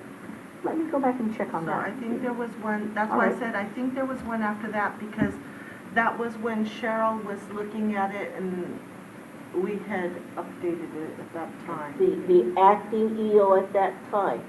The one that you have available on the website is dated October 21st, 26. Bingo. All right. Thank Why you, can't sir. why can't we take a look? I mean, it's only 2:30. Why can't we take a few minutes and Did start? we have better access than we thought we had? Yeah, exactly. And the reason is, I agree with you, we need to put this topic to Yeah. rest. We are scheduled until 4, and I think we should just go over and see what we need to make, what we can build from that's already written. And I do want to make a statement on what you said, and that is, to me, this is very dear. Money is very important to me, just because I grew up in a very impoverished town in Mexico. And I hope, and I never would have imagined to be in a position such as this, to be able to come to a board and be at the table making decisions. And I hope that others who may not have the affluency or the means to, put it on a credit card, can have an opportunity to join these types of boards and decision-making commissions. And it's important for us to be considerate that not everybody who is on a board has the means to leave their job and not get compensated, or to be putting X number of hours and not be compensated. And it doesn't mean that their volunteer work is not important and that it's not voluntary. It means that their financial means require for them to be compensated in the bare way that is said on our policy. And we should provide some equity for members who may not have financial means, and we should consider that when we're making these decisions. I'm not sure if equity is part of the discussion. Is it, I'd ask the president and direct it to council.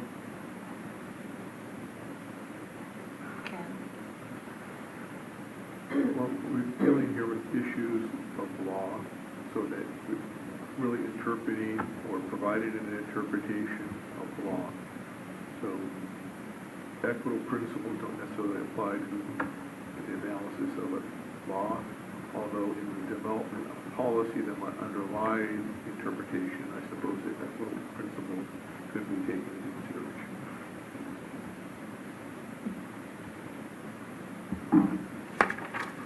I hope we consider that as we move forward in putting this policy together.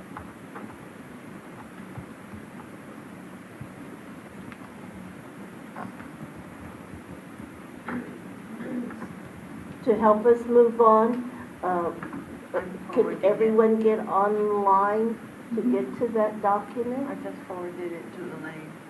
Is this the board member administrative procedure manual? That's It's on our website. You can find it on the website. Where did you find it under? What was it under? The BVMPT dossier that does.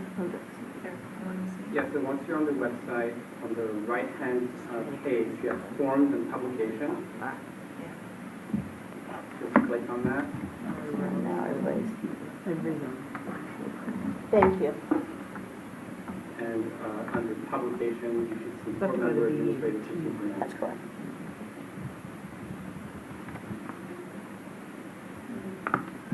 If you already have the page number, that might get us. Page 9 covers board member. Thank you.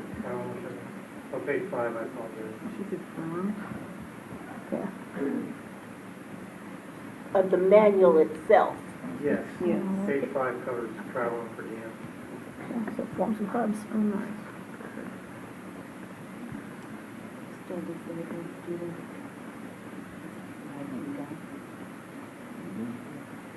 What did you say the name of it was? Board Hey, member Bryce? manual. Under which Look section? under publications. You can't get online. I'm under publications, board member administrative procedure manual. That's the one. She knows, it's not, it keeps saying disabled. We're going to try to project it on the screen. Oh, right on, thank you. Bernice, what page did you say? I can write it down. Oh, that's Once great. you We're have the gonna project it on manual, the screen. it's page Oh, that's a 5 of great the idea. manual itself, not of your scroll, but of the manual itself. Sure, The guys. number's at the bottom of the page.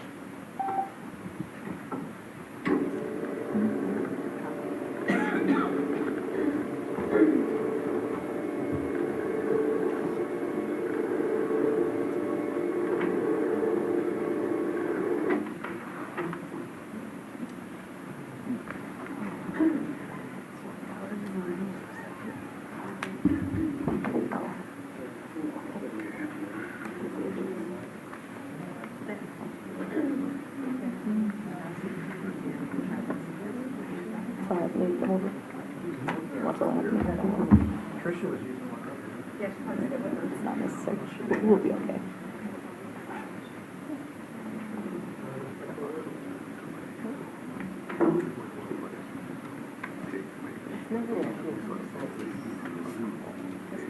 Oh, I don't know, because my flight Monday said on time until 15 minutes before I was supposed to board, and then I got a 3 hour. Yeah.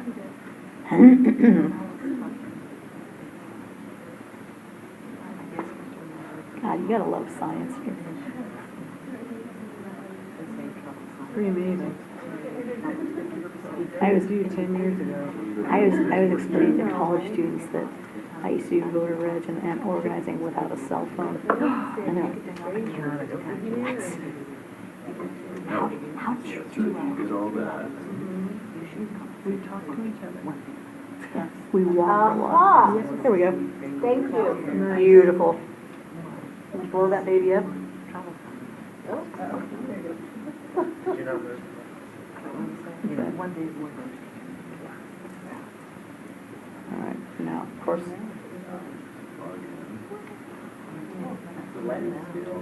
One more bigger. Glasses to see it. Well, I do. Me? No, I have it on my computer, thank you. Yeah, I should definitely get reading glasses. And, They're beautiful. They don't work for computers.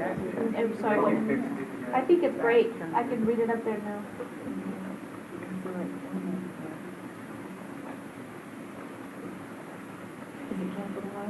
Actually, the part that you are interested in So,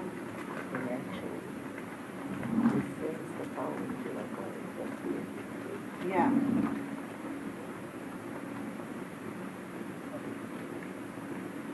So, on here for the travel reimbursement, right under there, I want to scroll up just a little bit so that then, down, Up. so, yeah. So yeah, up right there, the following general guidelines must be adhered to with respect to reimbursement of travel. So, reading that attendance at such events, such as hearings, conferences, or meetings, or on behalf of the board, is to be approved in advance by the board president and the executive officer. Board members attending meetings or events to perform substantially official service are paid per diem and reimbursed for travel-related expenses. The term day actually spent in the discharge of official duty means such time as is expended from the commencement of a board meeting or committee meeting to the conclusion of that meeting. Where it is necessary for a board member to leave early from a meeting, the board president shall determine if the member has provided a substantial service during the meeting, and if so, shall authorize payment of salary per diem and reimbursement for travel-related expenses. Unless it's an emergency, board members must get prior approval from the board president to leave a meeting early because the board only meets approximately 4 times a year. Board members are expected to make every effort to stay for the duration of the meeting and make their travel arrangements accordingly. For board-specific work, board members are compensated for actual time spent performing work authorized by the board president. That work includes, but is not limited to, authorized attendance at events, meetings, hearings, or conferences, or policy and case review activities. Preparation time is compensated when 8 hours is accrued. No public officer or state employee shall receive per diem salary compensation for serving in those boards, commissions, committees, or the Consumer Advisory Council on any day where the officer or employee also received compensation for his or her regular public employment.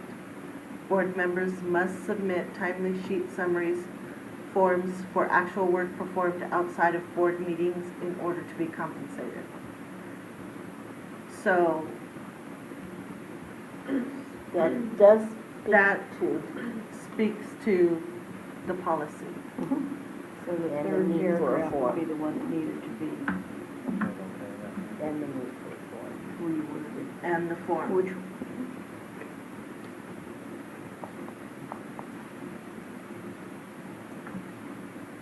John? Madam President, I see a couple differences here as different from my understanding. For example, in the third paragraph, the term "day actually spent in the discharge of official duties," that would encompass both board meetings and committee meetings.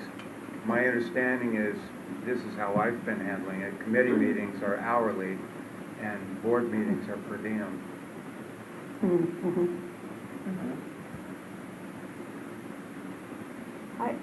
The way that I see this here is that they're setting different standards for different things.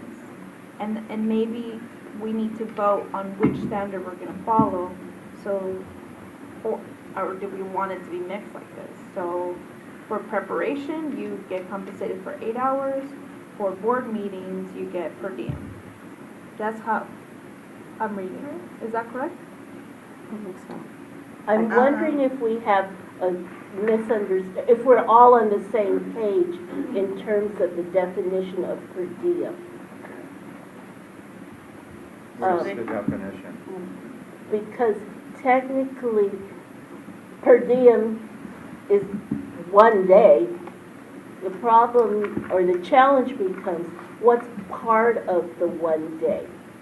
And that's where I believe we've gotten into using hours, clock hours. But it still is per diem. But how do you measure part of a day, which is equal to, in this case, the term per diem? So really a more accurate measure would have been percentages of an 8-hour day rather than hours.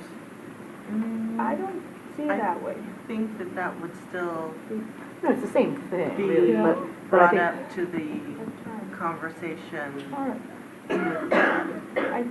I mean, it's very vague, but I think the definition of per diem is the term day actually spent in the discharge of official duties. I mean, that's the closest definition that I read. So what is part of the day? Yeah, so what is part is what this thing says, which is whether you attended part or the meeting only lasted part of the day, it's still per diem. It's still considered a day actually spent in the discharge of official duties, regardless if it was part of a day or you attended part of a day. You still spent a day. To me, a day, if we're doing a committee meeting, a day would include our preparation time. So all of that concludes to 1 day. So even though the meeting is 3 hours, you're still going to do your prep time to get ready for the meeting, review whatever you have to review for that. All of that's included in discharge of your duties as a board member. So to me, 1 day is a 1 day. Now, a 10-minute phone call is not 1 day, let's be real. But if you're going to a committee meeting, you have to prep for that committee meeting. So that time is a part of your prep with the meeting. So let's say you're doing your prep the day before and you're going to the meeting on this day. By the time you're all said and done, it's 1 day, ultimately.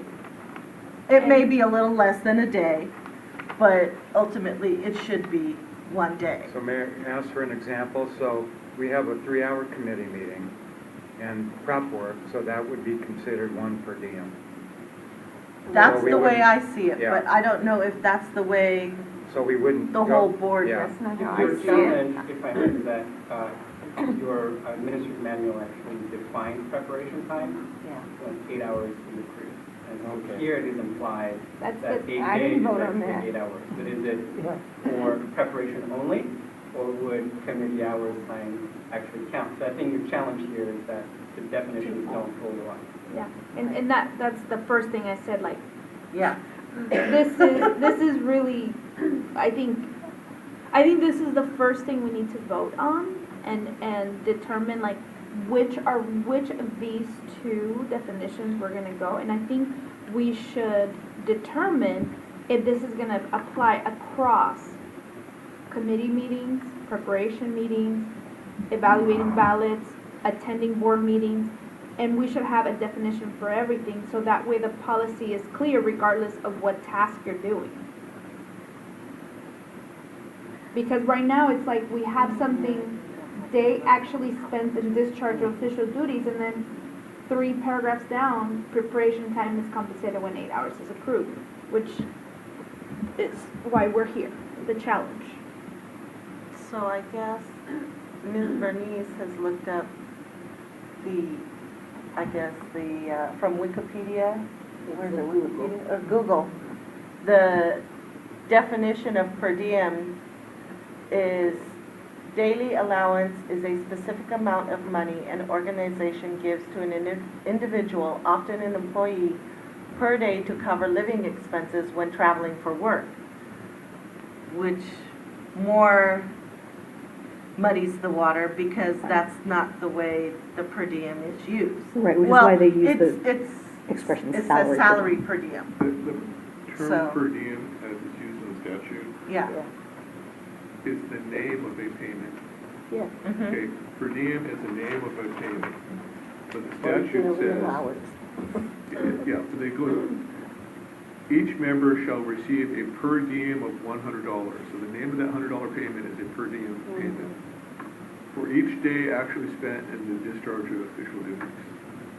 Right? So what we're analyzing here is that latter part. How do you define a day? The name of the payment is just a per diem, but it's clear from the statute that we're talking about is a day, and we're analyzing how are you determining what a day is, specifically when it's not at a board meeting. It's easy to define when we're here all day at a board meeting, that's a day. But then there are other situations where there is work done by a board member in the discharge of official duties that doesn't constitute an entire day. Then the question becomes, how do you determine a day in that situation?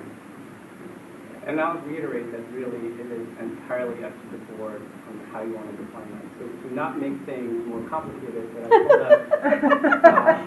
up the State Board of Optometry and how they define per diem, and just to show you how different it can be.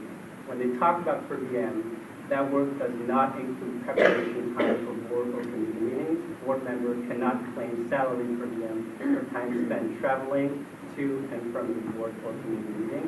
They also go to actually define what the timesheet will include. So month claiming per diem, dates claiming, the place, the time, the total hours, and the service performed. And a note that the executive officer must sign off on the timesheet prior to submission to these. So all of that to say, other boards can have vastly different definition of per diem. Some goes as far as outrightly writing that they ban preparation as part of the reimbursement. So again, up to you on how you want to handle these definitions. Does the BRN have theirs? Actually, I couldn't find them. I was looking too and I couldn't. Yeah. How about There's just the not Board of online. Accountancy? I also looked, I think part of it is because their administrative manual, they don't need to be publicly available. I think that's the reason why I couldn't find them.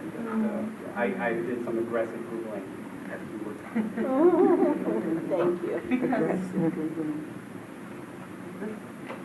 I'm with Paula, part of what we need to determine, because it's somewhat implied that a day is 8 hours, based on this, and based on what we've approved in the past. But only But, for preparation. Right. yeah, Right? So- Preparation time is only what's accounted for. Right. as far as as 8 compensation, hours, yeah, yeah. 8 hours. So and see, that's the whole thing too, when we're here, I mean, there's days when we have closed session until 10 p.m. So we spent, 10, 11 hours in one And that's day. for one day. And and what you're saying, or what we're saying is like, put 8 hours in one day and then carry over the other 3 hours, which honestly, it doesn't matter, it all washes it out. washes out, because then there's committee meetings where, you know, they're 3 hours long, and you can just add those hours there. But I'm wondering, and if the board were to say the board meetings and committee meetings, each meeting is considered a day, and then account Can you put that for on? the preparation time and the mail ballots as a day is accrued after 8 hours, or something to that effect. I mean, it's a combination Right. of, Per diem and hourly. yeah, I Two mean, different accounting because systems. based on what we have there already, it just specifies the preparation time is accrued if you get 8 hours. But it generalizes board official duties. So, I mean, I'm wondering if that might be a way to define it so it's a little, I mean, it's still kind of muddy, but it's not as muddy as it was before. What you could do is, if you go back to the existing statement, and the paragraph where it says the term they actually spent,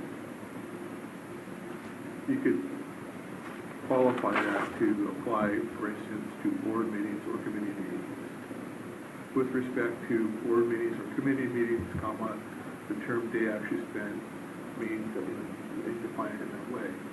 And then later on, you could say, with respect to work done outside of committee or board meetings, and then define it however you wanted to. Another option would be for committee meetings, since they're less than a day, the board could lump in preparation for a committee meeting as part of that day if it wished, or it could be separate hours. And so there are a number of ways it could be structured, but I think board meetings, definitely they're a day or more, Yeah. right? And committee meetings are less than a day.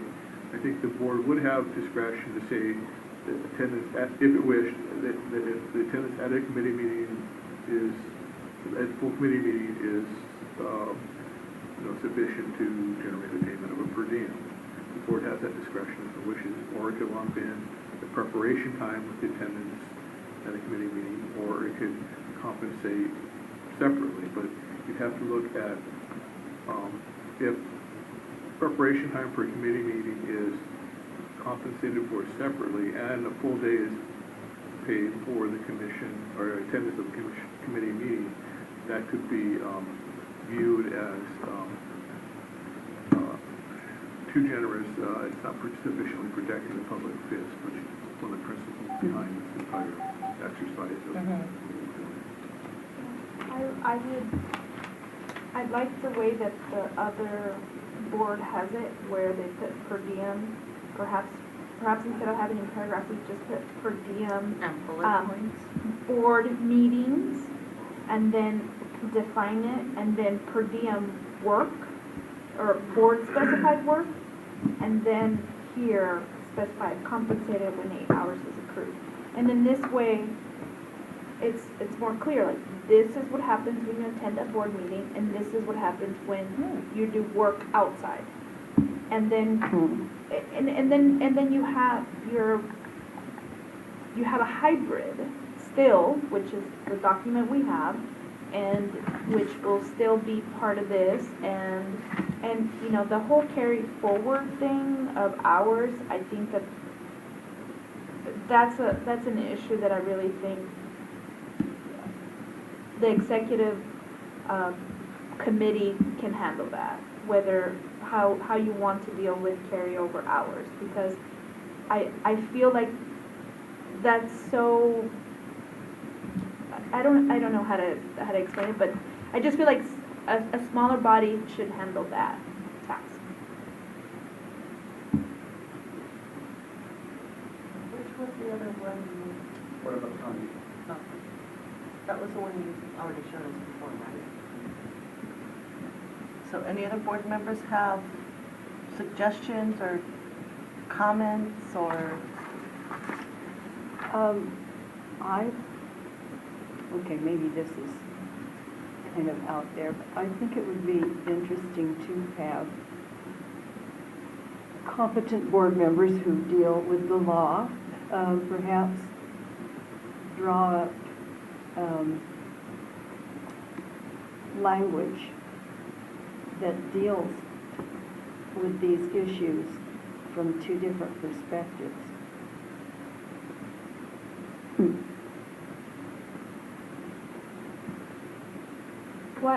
What do you mean by two different perspectives? I mean- Or combining their perspectives into one form? No, and then the board members looking at them and deciding how each of them, because you have one perspective and Cheryl has another. And we might not agree with one of the perspectives. And Yeah. so at least it would be laid out for us to see and to determine, okay, this is more in line with how I feel about the issue, and perhaps give some input. But at least it would be clear what our options are. If I may, I think, and I've participated in these conversations before, but there's essentially two questions that you need to wrestle with. The first question is, how do you actually want to define per diem? Is it when you reach 8 hours, or if you do a board-related activity in a day, that counts as per diem? So, And that also includes travel. so that's this question number two is, what else do you want to include as part of these activities? Right. Which means you want to include prep time and travel time. And there's pros and cons to both. For the first question about how you want to define per diem, it is easily taken advantage of, where in the instance if you want to take a phone call related to a board, that does count as an activity that you can bill as $100. And I've understood that in other state entities that has been a system that has been taken advantage of. So if you want to put stronger controls around that, you do an 8-hour system, which means sure you get your per diem for a full committee day. And if it goes past 5 p.m. and it goes till 10 p.m., then you get an extra 5 hours that you can get, but you need an additional 3 before you can perform the 8. So you can have strong controls around that. But it boils down to how you want to define it. Is it 8 hours or is it a single activity per day? And then question number 2 is what else do you want to lump in that definition of per diem? You want to count in prep time and travel time. And these are the 2 basic questions that you need to wrestle with. Based on that, I do think your board staff will be able to come up with draft language. Do we want to take a straw vote on defining per diem? Well, let's take the first one. Defining per diem. Would per diem be day actually spent in the discharge of official duties? Or per diem is compensated when up to 8 hours are accrued?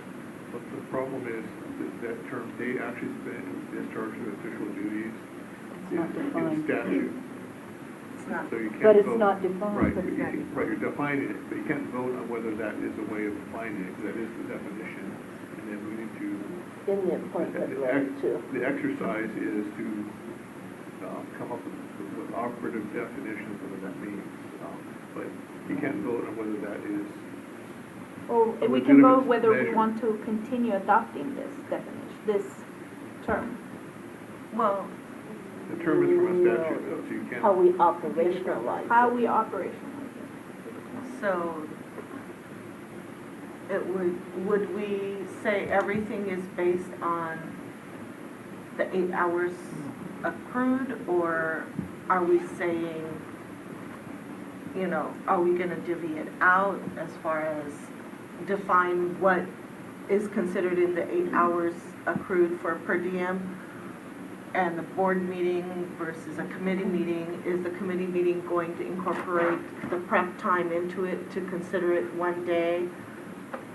That's, I think, where we're at, Madam if Chair. I'm wrong. Or day, or For a day. temperature check, can you just do a vote and just see where we are as a group with those 2 options that you just listed, as well as what DCA just provided us? As well as saying a day means if you do any work, related to board business. And then the executive committee, if they're reviewing these billings, can look to see if someone billed for a 15-minute call for 100 hours, and they could have some discretion that that person's out of line or something. But otherwise, everything else, especially according to the Attorney General's opinion, is compensable at $100 a day.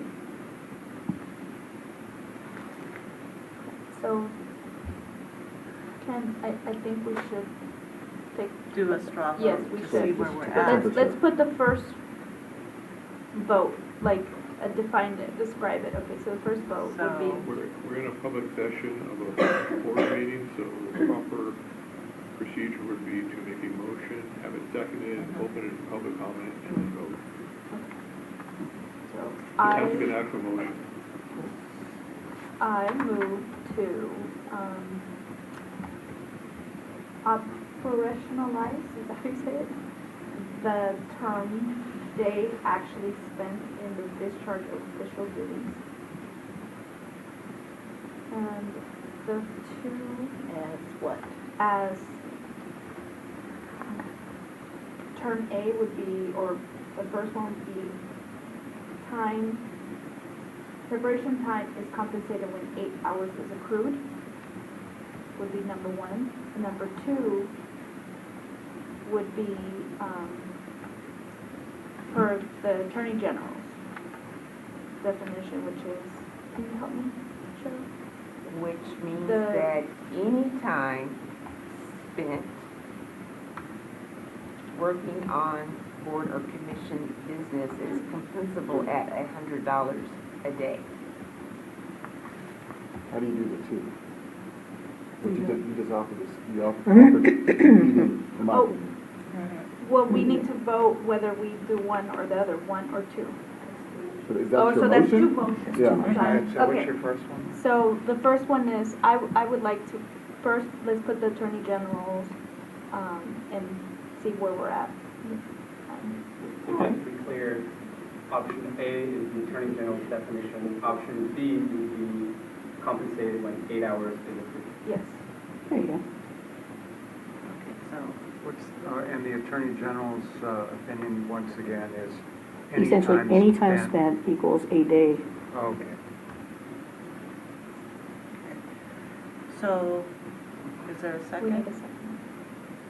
Cheryl? A second. Second. So it's been moved and seconded by, moved by Paula to move the operational day in actual official duties is based upon the Attorney General's recommendation, which means, I think the motion would be much cleaner if you just use the definition itself rather than where it came from. All right.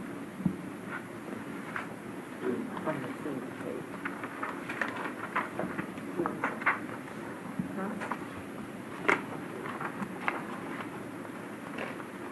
so we're reading.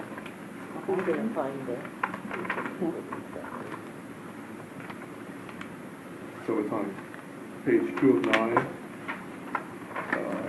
paragraph 3C. A member is entitled to compensation for time spent, well, I'm sorry, that's with respect to travel. That's the travel. Yeah.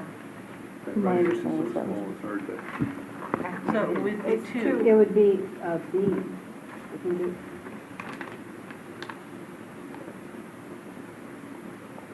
So a member is entitled to receive $100 for each day on which he or she attends a commission meeting or hearing, although the meeting or hearing may last only part of the day, or the member may attend only part of the meeting. but that's Does that just, include a committee meeting? It does.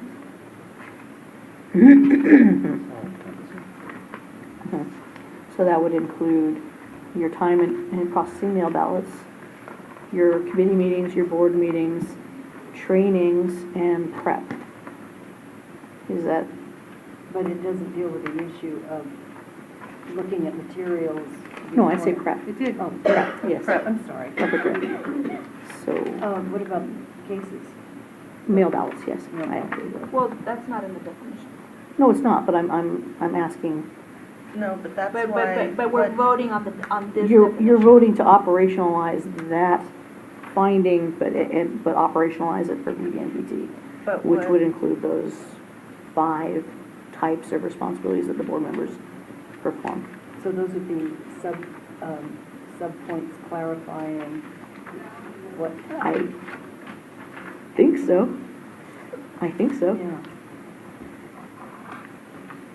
Don't you have It to, doesn't if quite- you're gonna operationalize this, don't you have to include those in there? Because don't Yes. you want Yeah. to be crystal Yeah. clear on Yes. what this represents? You do. Yes, And you, especially if and, it's a flat per diem. right, and so if you're not going to enact a policy that differentiates between one type of duty or another, you have to list out Mhm. pretty much as full of a list as you possibly can, that this policy includes Well, these, then it should say, including the Yes. following. Okay. yes. Or this is defined as the following, Right. yeah. So basically, the motion would be, I move to adopt the definition, and then read number 2, a member is entitled to. And this will include such activities such as board meetings, committee meetings, ballot preparation, and board meeting preparation, And training. And, and And training, mandatory training. and mandatory training, and time spent in necessary travel. and time spent in necessary travel. So that would be the first vote, At $100 a day. at $100. Or at Is that 100 clear Or enough? at $100, let me just, Attorney, period. Counselor? is that clear? Is that? No. Say it again. I didn't say anything. I'm thinking- Expression. The problem is that, I don't think it's entirely clear. Okay.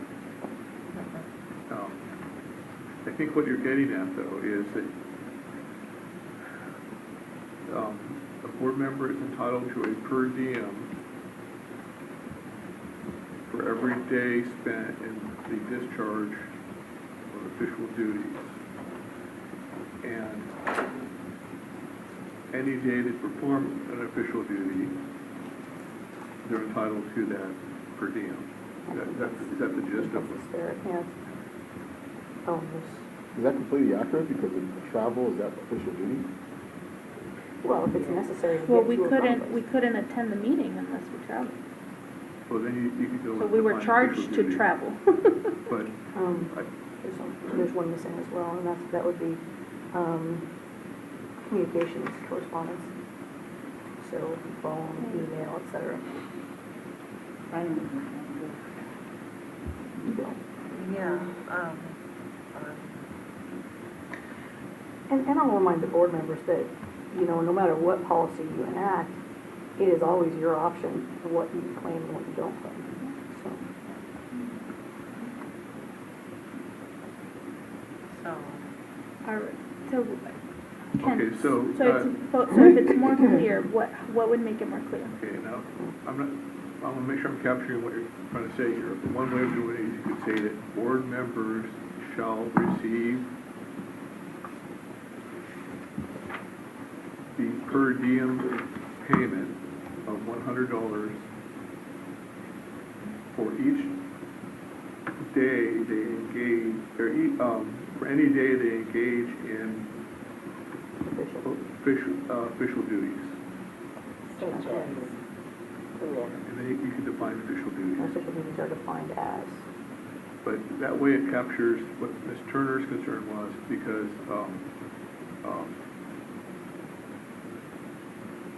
that's I think the broadest possible definition of day. Any day that you perform an official duty. So if you wanted to test the how the board felt about that, that might be the appropriate motion at this time. Because then, if the board wants something more stringent, then you can move that in that direction. Okay. So if I heard you right, it was moved by Paula to adopt,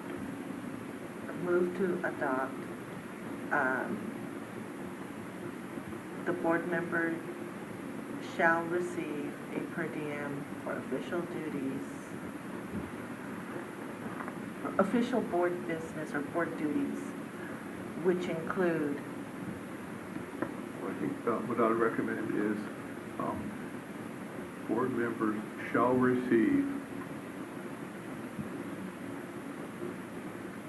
a per diem payment of $100 for any day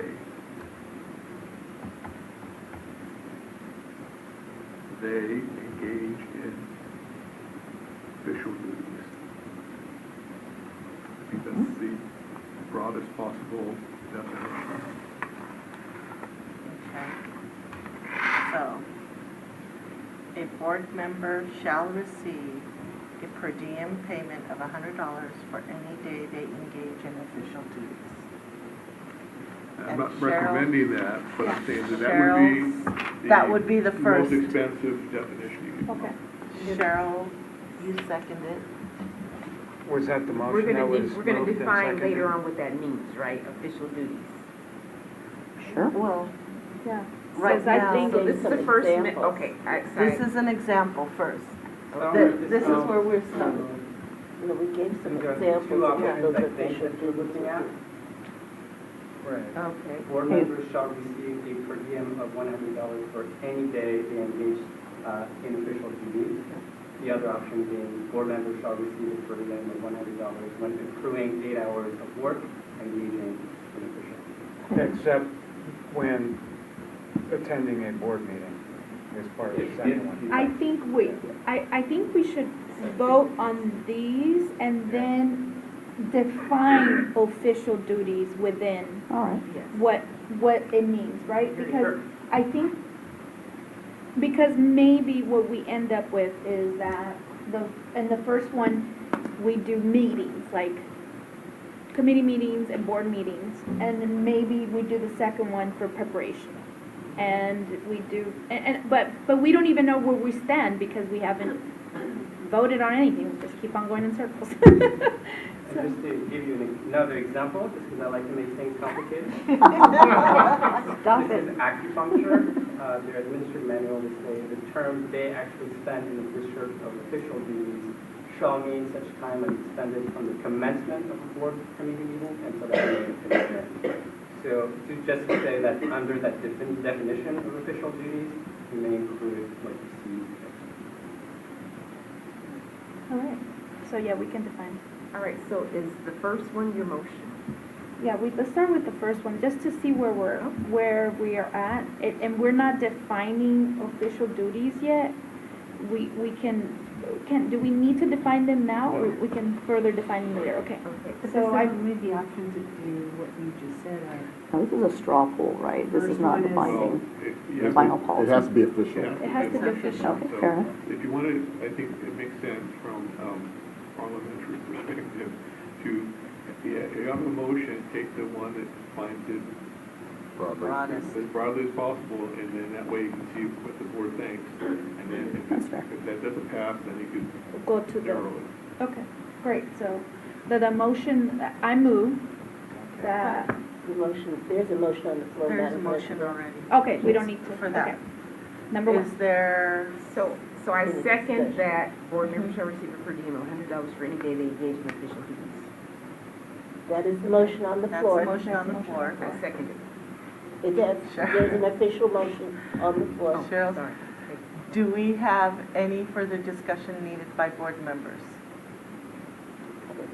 Do we have any public comment? Anything? No public comment?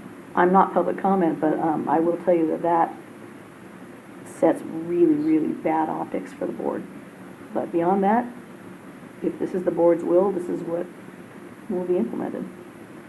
I don't see how it sets that optics. That's what's in the statute. And that's in line with the Attorney General of the state of California. 50 years ago. And there's nothing superseding No, that. there's not. There's no other Attorney General's opinion superseding. And, That's, and to add to that discussion, we haven't defined official duties. We can still further define what official duties are, and we can determine where, and it doesn't mean that the second definition, we don't have to consider it. And so, for this one, this is the broadest definition. We can, after we vote on it, we can determine how we describe official duties. Okay? But then that means, with the others, if we were to say, okay, with the first one, this shall include, travel time, this, the, going over our mail ballots, but with the other, we would have to keep track of our time, and if, say, it takes only 6 hours to drive to the airport and fly down to LA, then we'd still have to accrue the 8 hours before we could be reimbursed for it, which puts it into the next month or something else, Yeah. some So- other time. So Ken, Call for here the it would, question. Yeah, call the So, question. we'll do a roll call vote. I'm gonna abstain, I'm so new, this is pretty beyond me. okay, so I thought we were in discussion, we've ended discussion. So when when the question is called, it's not debatable. they call for the question, so Carol is gonna abstain. John? No. Paula? Yes. Bernice? No? I'm a no. Ken? I'm a no. Alita? Yes.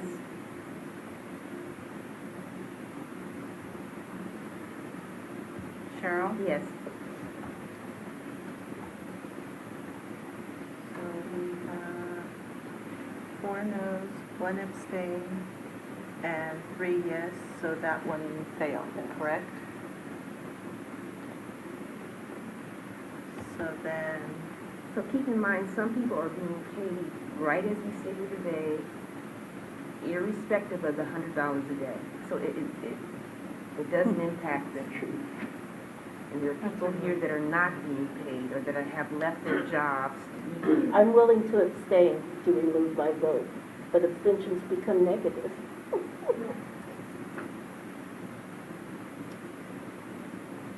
so we are on, Need a motion. need a motion? Any motion, somebody else? The So, motion's already there, someone just. Somebody still has to make that motion to put it on. yeah, Oh, yeah, I know, that's what I'm saying, somebody else.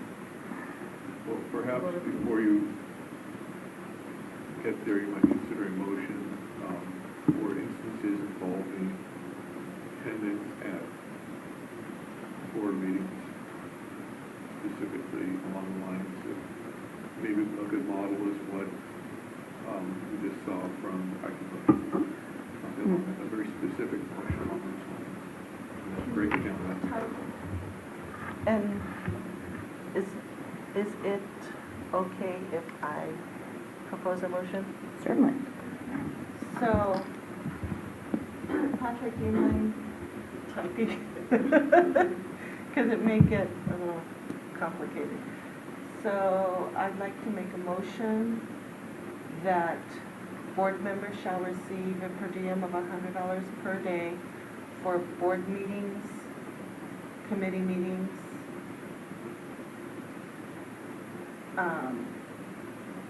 and then the per diem shall be rated when accruing 8 hours of work for mail ballots, prep time, board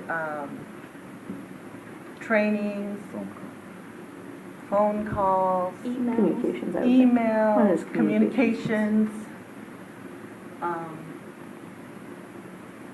Do you want to put mandatory trainings under the 8 hours or under committee meetings? Because you have to fly Oh, here. No, because They're different? Then they're you have different. to fly here for training. some of them are, but some of them are webcast. I would say if we could further define the mandatory trainings for ones like the BMOT and When is a full day? the board, Like orientation. Maybe in-person In-person trainings go up on top, where committee would go meetings. under, Or do you want to do, when it comes 8 hours, using official duties? Official duties, duties.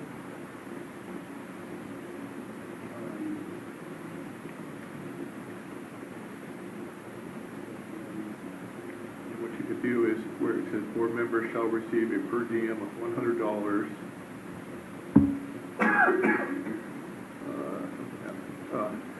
Something happened. Is this what you meant to do? I No. don't think that's what you meant to do. so the board meetings and committee meetings would be separate from the 8 hours. Would follow the accrual. top, right? Yes. Would follow the top. And then the 8 hours accrual would be the no valid prep, communications. Yes. This This is kind of what we were trying, Okay. And then the trainings that are via webcast or the ones that we have to do, like the ethics, the drivers, the online things. But the in-person board meetings would, the in-person trainings Mhm. would be under Like a board meeting. the day. It would be considered like a board meeting. Would you consider the following? Board members shall receive a per diem of $100 when attending board meetings and committee meetings. And for every,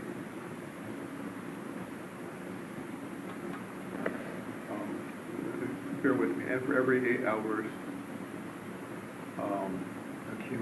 accumulated for any other, performing any other official duty, something of that nature. And then what you do is you define the official duties, and you have a laundry list of different things that could mean, That is nice. something like that. Okay, so I don't know if this is time for discussion, but if you do $100 for board meetings, that means when you stay here till 10, you've wiped out everything after 5 o'clock, basically. All your time is donated, just so you know. Well, because it's a day, Mhm. that's the rationale of things. So we're back to where we started, which was the original recommendation when we first sat down here to discuss per diem, right?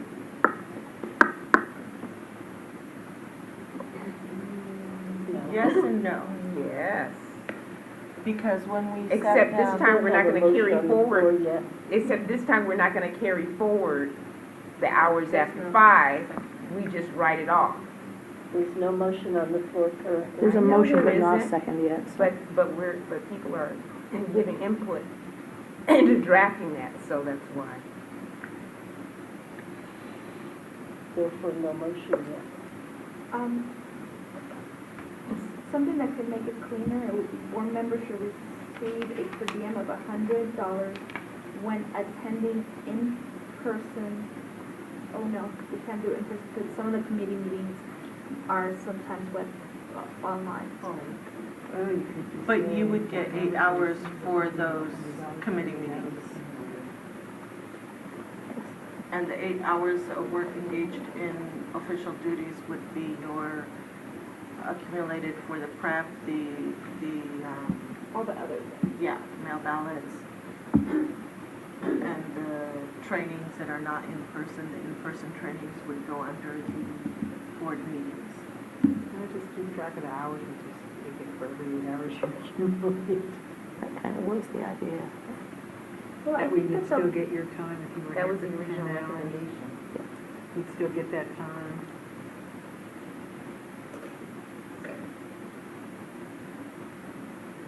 Okay, what's the hourly rate then? $12. Well, we're in violation of the minimum wage laws. Wage and hour laws doesn't apply. If it is, if you set an hourly rate to it. It's not a wage, though. If you're billing by the hour, if it's by the hour, It's not an employment relationship, so weighted hour It's law. not a salary. which is why we shouldn't do it based on hours. This isn't a salary thing. But I know the argument that this is not a salary. However, if someone left their work to come to attend these meetings and they're relying on those $100, they should, you know, it's stated in the appointment, we should make it available to the individual that has accepted the appointment.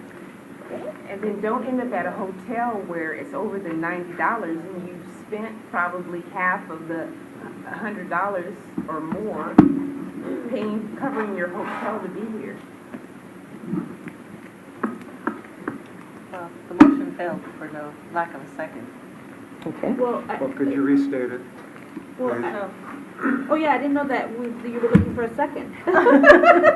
Okay, restate your motion. So, the board members shall receive a per diem of $100 when attending board meetings and committee meetings, and for every 8 hours accumulated performing official duties. And then we'll further define official duties. But up there in the attending board meetings and committee meetings, can we put up there mandatory in-person trainings? Yeah. Sorry. Could you also include necessary travel in order to attend the board meetings and committee meetings? Would that be under official duties? I think it'd be under official duties. Would it? No, I think it would have to be you come the day before. clarified, yeah, I usually do. I think it has to be stated. Board members shall receive.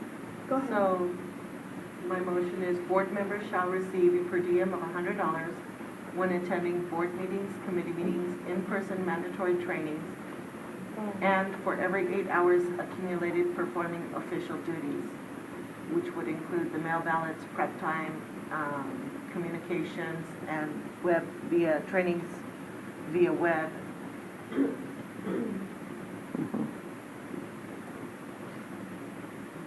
Just mandatory training. Not in person, but mandatory training, Can we put travel here? if you want to. I would suggest to, under official duties, travel to meetings. I know Paul spends hours on the road, and it's, but I mean, I think he's state employee, so he might be under a different whole So communications and travel. necessary Not necessary travel. It affects receiving money that could be construed as a salary or a payment for work. If you include travel, I'll second your motion. Yeah, let's put travel there.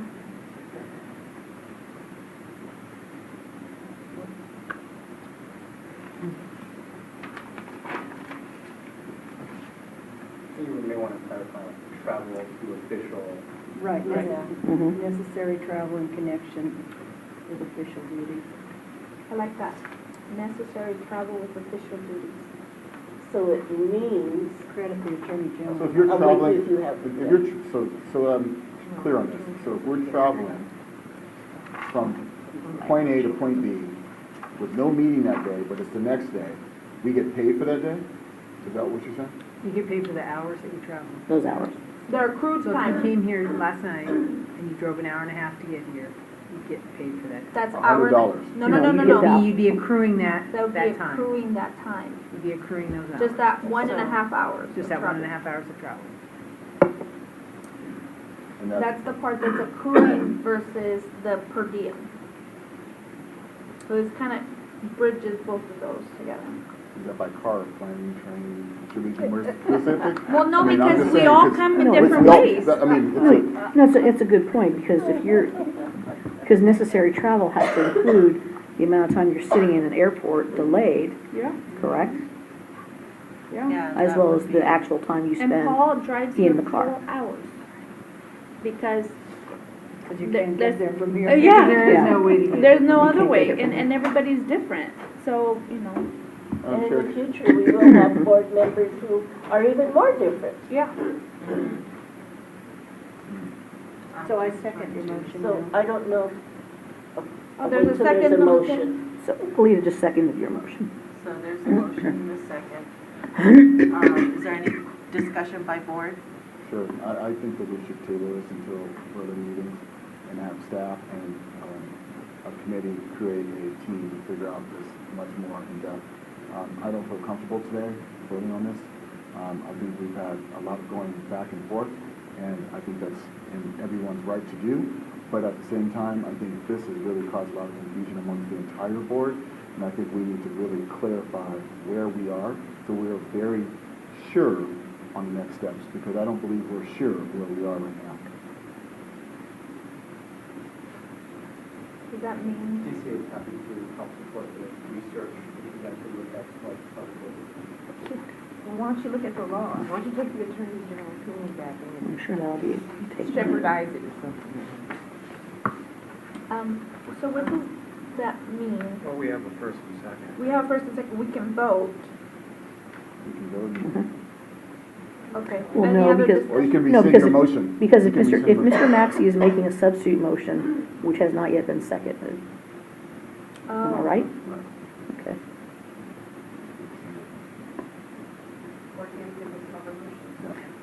Exactly. Because I agree with Ken. I think that, but we need to do it sooner than later, so So are you I would withdrawing your withdraw motion? my But I motion. think that's the closest paragraph we've come up with that's been reasonable Somewhat and close. rational. Mhm. Yeah.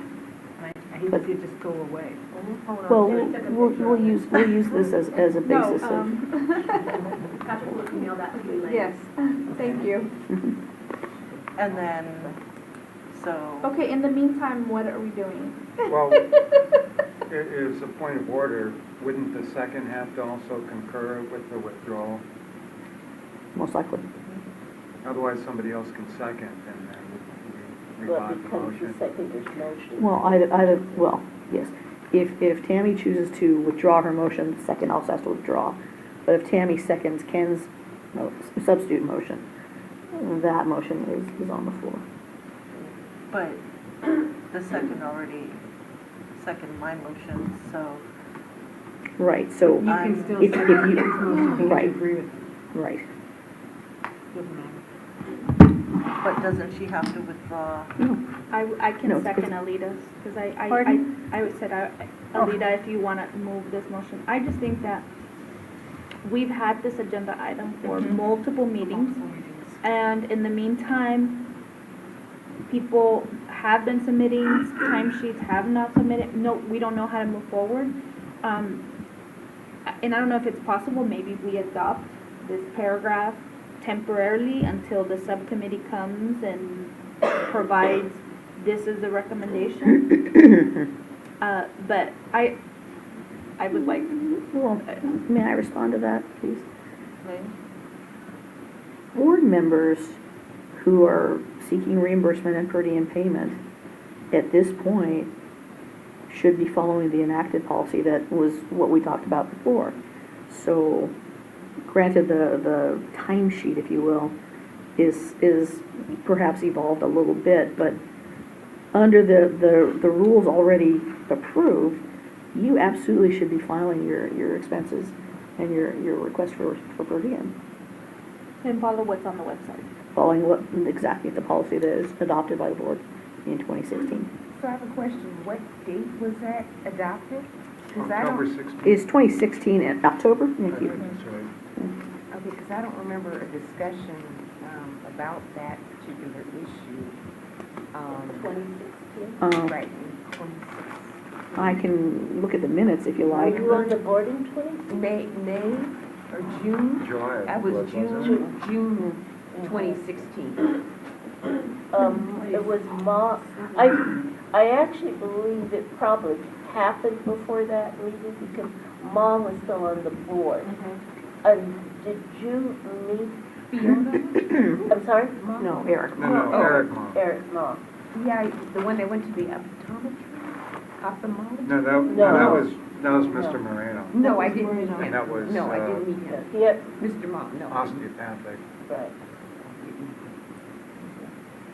It was in probably his last meeting with us when that was discussed and that particular manual was approved. And as I remember, we're in October becomes after a meeting, that's when it officially goes on. Because there always is cleanup, staff does like typo and all that kind of cleanup. And that's probably the posting time, because it came through exec before it went on the website. But it was done when we were in Southern California. Okay, so that would have been May then or August. It would have been August It of. was as early as February, and it was Would you like me to look at the tabled, minutes? delayed, for a number of reasons. It was when Samantha James Perez was president and Andrew Moreno was vice. Yeah, because it's in Right. there.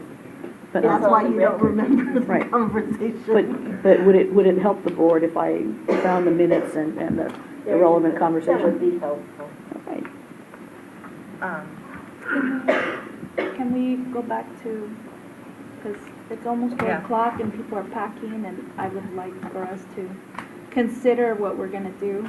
Thank you so much, Elaine. I really appreciate you saying follow what's already been voted on. So, Tammy, I think you're, So, I believe Ken had the motion that wasn't seconded yet. Second. So it was moved by Ken, seconded by Cheryl to table the motion and get more information. Correct?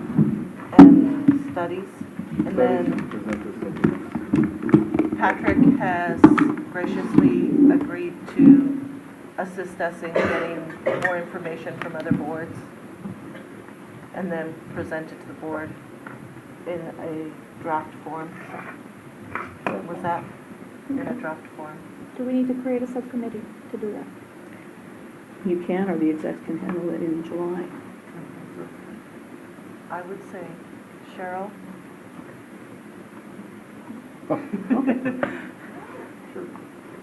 Ken or Paula? As many people I think should be on this, because it really took a whole shift today. But it needs two. 2 or more. No, 2 or No. fewer. Oh, 2 or fewer. 2 or Cheryl. more. Well, I can do it. 2 or fewer. I feel that I am in alignment with Cheryl, and I would say that it would be good to have someone who is not in alignment with Cheryl, so that way it comes to a good, diverse thought, and 2 thoughts come together. So those who voted no on the first one, I think, should be the second person. John? Well, my concern is, making most efficient and effective use of the time, because if we have different or divergent attitudes, I'm not sure we can come to a meeting of the minds unless we're asking for more than one alternative.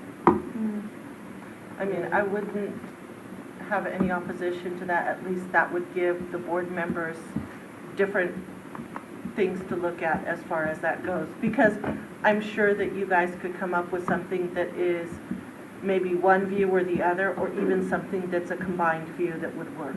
Okay, especially if we have DCA support. Yes. But actually, I was going to suggest that maybe you ask Ms. Norton for the first right of refusal. Oh, okay, sure. Since this is Yeah. an issue that's very important to her. Yes. So, So we can do that. So all right. Cheryl. And if she's not able And if to, she's not then, able to, then John. that sounds, is that amenable? That sounds good. And with the due date, so that, as has been said, it will not carry I on would and on. say when do you have to, we have to post it by the last week of July. So I would say by the second week of July. How is that gonna happen? We're not meeting. We're just gonna adopt what they No. represent? For Cheryl and the partner to meet. Yeah, To and- meet before July. Yeah, so that they can get, because we have to post it on the agenda and we have to get the stuff to look at. It's just Well- very short timing. It's very short timing. The execs are scheduled to meet on July 19, but that's really, really short notice. Well, by the beginning of that week, I think that, because that would give, we're at June 15th, that would give like a month. Mhm. It To appears, get it. and it appears that Ms. Turner's already done a great deal of work on this. Yeah. We need to post the agenda no later than August 5th. Yeah, and that's why I'm saying if by the second week or the beginning of the week of the executive committee meeting, Okay. Can we do that? So That would give Monday the them- 15th? July. Okay. And most likely the majority of the work will be emails back and forth. But we can also conference call, et cetera. All right. so then with a due date by July 15th, Okay. and we will, further discussion by board members? Seeing none, any public comment? Seeing none, we'll do a roll call vote. Carol? What are you voting for? You're voting For to the table. On the floor. Table the, Table and- Yes. table it and set the committee and. Yes, okay, I vote yes. John? Yes. Paula? Yes. Bernice? Yes. I'm a yes. Ken? Mm-hmm. Yes. Alita? Cheryl? Yes. That's easy. All right. No.